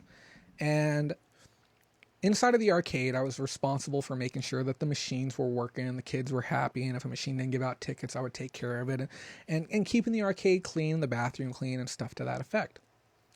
But outside was the speedway, and the batting ring, and the water boats, and the kids' carnival, and all of these other things that I had ideas to fix, to make better, to improve, that could be better. Very basic things, very easy things to do can make these areas better places for the kids, better areas for the patrons, things that might not even cost money to make them better. And the manager of Blackbeard sat me down and taught me something that, again, I'm still having trouble remembering to this day. And it's about circle of influence and circle of concern. And he told me that all of the things that I do in my day-to-day life and the things that have impact on what happens for me each day and each week and each month are my circle of control. These are the things that I have an actual direct causation, correlation from my actions to the result that comes out. And then he said, there's also this circle of concern, okay? The things that you worry about, okay? And it can be what's happening with this employee or this ride or this attraction, or what's happening with such and such celebrity, such and such politician, such and such content creator, such and such friend of a friend, whatever it might be. And he said, the circles are directly proportional to each other. They are elastic. One bounces off the other, and there's only so much that you have. He said, your circle of control should realistically be 100%. And your circle of, or your circle of control should be 100%. Your circle of concern should be 0%. Obviously, you can have concern for friends and family and stuff like that because it boils over into you. But he said that as your circle of control, as your circle of, I know I'm butchering this, concern gets larger and larger and larger, your circle of control gets smaller and smaller and smaller. And here at this business, okay, we hire arcade employees to work in the arcade and worry about arcade things. And if you're going to spend all of your time worrying about other things, that circle of control gets smaller and smaller and smaller until it's so small, we just erase you because there's nothing there anymore. And he explained it to me that way. His name was Joe. He was one of the senior managers, been there 15 years or so. And I still struggle with this very, very, very basic concept because I see other people and I see ways that things could be done better. And I find myself policing situations that are none of my concern often because I am concerned that people are going to take bad advice and end up hurting themselves. And I have to remember, I can't help everyone. And some people are just going to get bad help. And that's how they're going to live their existence. And some people are going to get good help. And that's how they're going to live their existence. And I need to stay within my circle of control. And I overstepped my bounds. And I was critical of somebody. And I still haven't found that correct balance yet. But moving forward, I will no longer be referencing any other content creators or any other people within any space regarding e-commerce within a negative light, unless duly necessary. People like Devin Wenig or Jeff Bezos, people who can take it. But as far as on this level where I'm at, I want to keep this program solely focused on my ability to help. Because Sean Herrick, the owner of Prairie Grit, very great guy, very smart person. We have very similar personalities. He said, the time that you spend fighting fights and debating people without resolution is time that you could be spending benefiting those who you already have in front of you. I could spend that time that I'm arguing with somebody else about how they're wrong, how they're teaching people incorrectly about something else. Just go make a video. Make a better video. Make a video that you don't even have to mention the other person. Don't even have to mention that it happens. And he says that he can see at times where I am very frustrated. He can see the frustration when I say certain things and the resentment that I have for people who don't care. Who, someone had made something and it was wrong, and I proved that it was wrong. And he admitted that it was wrong, but he chose to keep it up because the money. And I'm going to only focus on who's here now. And that's how it's going to be moving forward.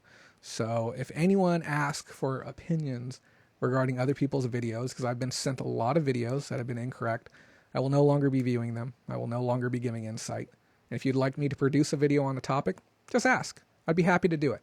We have a lot of videos in the pipeline that we need to work on. But all I can say for you guys is silence some of the outside noise. I get so wrapped up in politics. I get so passionate about it. But to be honest, I'm not converting people over. I'm not turning left to center and center to the right, or right to center or wherever, and I'm not making other people make valid content. My methods simply aren't working. But I would like to be the change that I would like to see in other people. And I need to be an example of that. And sometimes that's taking a very hard lesson and saying, oh, I'm just going to do it myself. And that's all right. So I hope for you guys that you are mindful of the time that you spend debating with other people. Reclaim that time and put it into something productive. I'm spending 2 hours a day, every day, learning a new language right now. And it's very, very challenging. And I was very easily able to find those 2 hours the moment I stopped arguing with people. Okay. That's all it took. I can find those hours, no problem. I don't scroll through my timeline anymore. I don't check notifications. If you message me, I'll respond. If you text me, I'll reply. If you call me, I'll answer. But I'm staying out of the social media game. I'm staying off other channels, and I'm going to continue to enjoy doing this, and hope that you enjoy it with me as well. So I hope you free up that time, everyone. I'm going to take a look at some of these comments really quick. Stumper Reseller, it's a life lesson they need to struggle through or learn. Yeah, and you can't save everyone. And the truth is, I did this in the beginning so that I could save everyone. I made this channel, I made this program, I made the training program and everything so I could save everyone. I think the real reality is some people don't want to be saved. You know, I made my reseller myths video, for instance, and the amount of backlash I got for that. Even my video on illegal items, I had to delete half a dozen comments from people calling me a narc or a snitch and, you know, this, that, and the other. I'm a horrible person for outing them for selling illegal items and that I shouldn't even be putting that out there because, you know, it's going to hurt their business. But you can't help everyone because some people don't want to be helped. And that's okay. That's okay. Because it's going to take me 100 times as much effort to help the person who doesn't want to be helped as it is the person who's ready to be helped. Lisa says, I hope that you can still discuss info that is incorrect out there with us without sharing the source. 100%. 100%. And I'm not even going to allude. I'm not going to say, I've done this before. I'm not going to say, you know, I saw a video recently that brought this up and everything like that. I'm just going to simply, I'm going to include it as a topic that's going to be within the show. We're going to talk about that topic, and I will not reference the creator. I will not reference the video. We will just have a discussion about things that I feel might be circulating that could potentially be untrue. And I want to be honest too. There's a lot of great creators out there. Okay. There's just a handful of bad actors. And some of them are getting better about removing content that they know is incorrect now. But, you know, that, like I said, I just want this to be about us. And I feel I even personally am guilty of bringing in too much negativity into what we are doing, because we're here to get together so that way we can enjoy e-commerce, we can enjoy some practical training, we can look at some pickups, and we can have a good time. And I don't want to go to eBay Open with this big chip on my shoulder and feel like I've got this to prove. No. I'm going to go there, and I'm going to have a great time, and I'm going to bring some great content to the table for you, and we're all going to enjoy it. Brandy says, I'm similar. Let me help you do and be better. Why won't you listen and be better? Not our place to force change on others. That's true. Money from Mars says, just keep bringing the knowledge, and I hope I continue to do so. I have probably about another 1,000 hours worth of things that I want to talk with you guys about. I have been, you know, I don't think there's many people that have gone into the science of how to make this work as far as I have. You can give me any category to work in, and you give me enough time, I can find a way to make you profitable within any category, I feel. And that's the thing about it. I'm so methodical with the process. There's a right way and there's a wrong way. And I'm only going to bring you the right way. And I hope I'm wrong someday with something so that way we can learn together. And when that day comes, I'll welcome it. Just like I am with this. Like I said, some of the things that I've brought to this show, I brought some undue negativity to the show. I brought it to myself. I brought it into your lives. And for that, I apologize. And it's about growing together. Like I said, it's not just you guys. It's me as well. And some of these lessons it's difficult for me because I've learned this lesson before. I've learned it a lot of times before. And I feel that now is a great time to be reminded of it again. Before this channel actually gets big, because I've seen some personalities that carry that with them all the way to the top, and I don't want to be that person, not at all. That's what I would hate to lose, the opposite viewpoint. That's true, Lisa. Yeah, I'll find a constructive way to bring it in. And for the patrons, I'll you know, if I see something, I'll maybe drop a disclaimer, but I won't be putting it out there publicly at all. Your heart is in the right place. This is from Debbie. Your heart is in the right place, and a lot of people will try to put you to their level when you aren't willing to go there. Take the higher road. And, you know, I was talking with a vendor at the swap meet regarding pricing strategy, and I guess a lot of this kind of rings true with this. And she was telling me, she's like, why am I going to sell my toys for $2 each just because they do? And I told her, I'm like, you know why? And she's like, why? I'm like, why should you match their price when they won't match your quality? And that's like the truest form of validating your price point in your business model, is by saying that. And in this in this arena, I think it would certainly be taken as an offensive stab, so I won't even say that within this arena. I'm simply going to say that I'm going to work my hardest to bring the highest quality content that I can produce. I'm not even going to say the highest quality content out there. I'm going to say I'm going to produce the best quality content that I can produce for you guys, because I think that's the most mature way to go. FGS says, those that need help will find you. It's kind of cool how that works. Very much so. Very, very much so. I do feel that everything has happened here for a reason. It's been a very, very interesting journey the last couple of years to get to where we are here today. Yeah, it's very interesting. So just on that final thought, just in summary, avoid conflict, avoid tension points.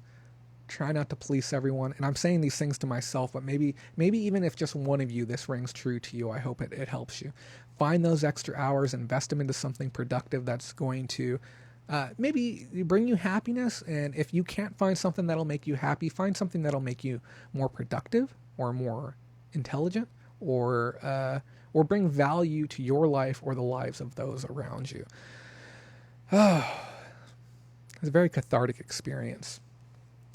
Today is July 7th, 2019, and this has been the Sunday Reseller Roundup. I want to thank every single one of you guys for watching tonight, as well as all of the lovely people who left Super Chats. We got Debbie Does Sales, FGS, Perf Finds, Robin, Anita Fanita, Debbie Does Sales again with a 301, Chris the Goose, all dropping those super chats tonight. Thank you to every single one of you. Thank you to all of our patrons again for helping make this possible. If you haven't, please go visit our Patreon. We need all the help we can get. We unfortunately lost a couple of people due to, a handful of things. We had one person leave because they're growing up and out. We had another leave just due to some disagreements, which those things happen. So we could definitely use your support now more than ever, just on the heels of eBay Open. Next week's show is going to be full of items and nothing else, and we are also going to be doing a fundraiser in the process, and I don't know, maybe we'll raffle an item to off or something like that. We'll see if we can come up with something fun. We'll announce it on our Instagram first. Make sure you check that out too. Guys, I didn't edit the outro. I'm sorry, I just wasn't feeling it, okay?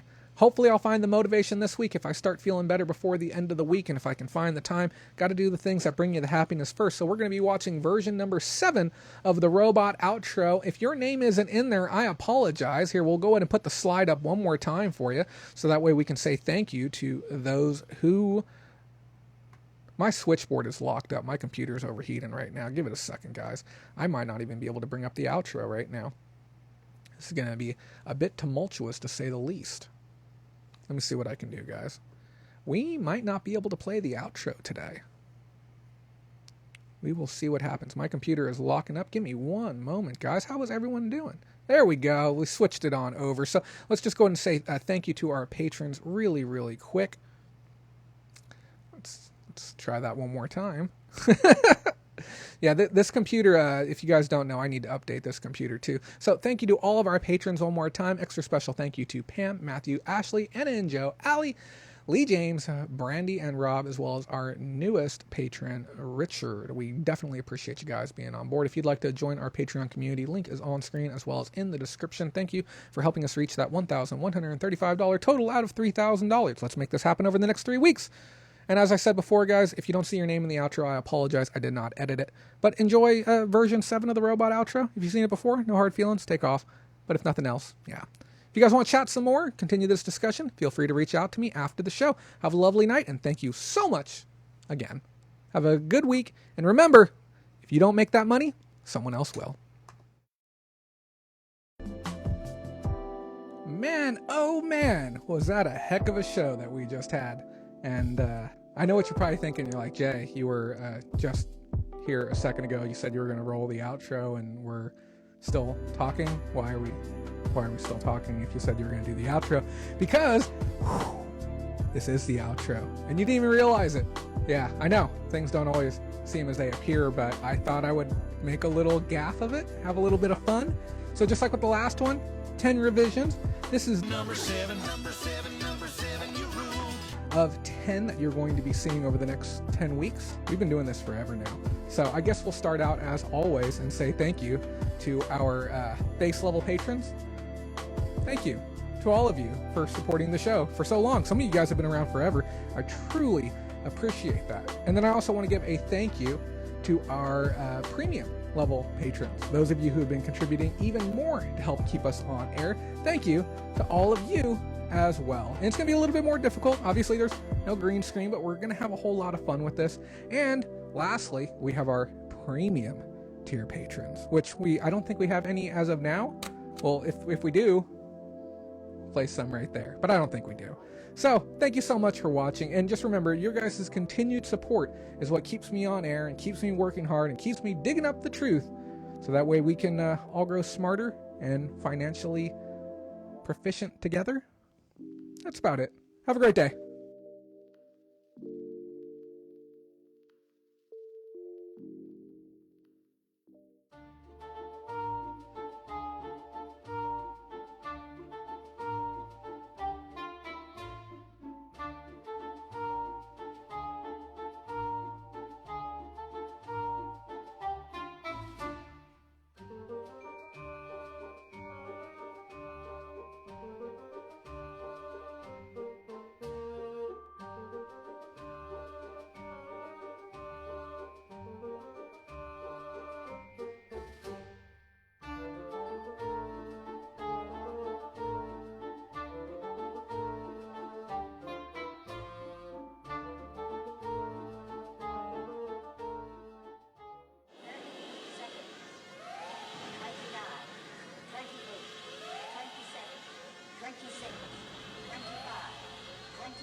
Oh yeah, 100%.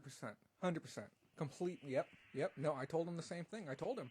I'm like, just because you think it works doesn't mean that it actually works. Oh yeah, no. I'm totally aware. Has a huge subscriber base. Plenty of people watch his content. That's just the state of YouTube right now. You can't run around just making up stuff and telling people that it works.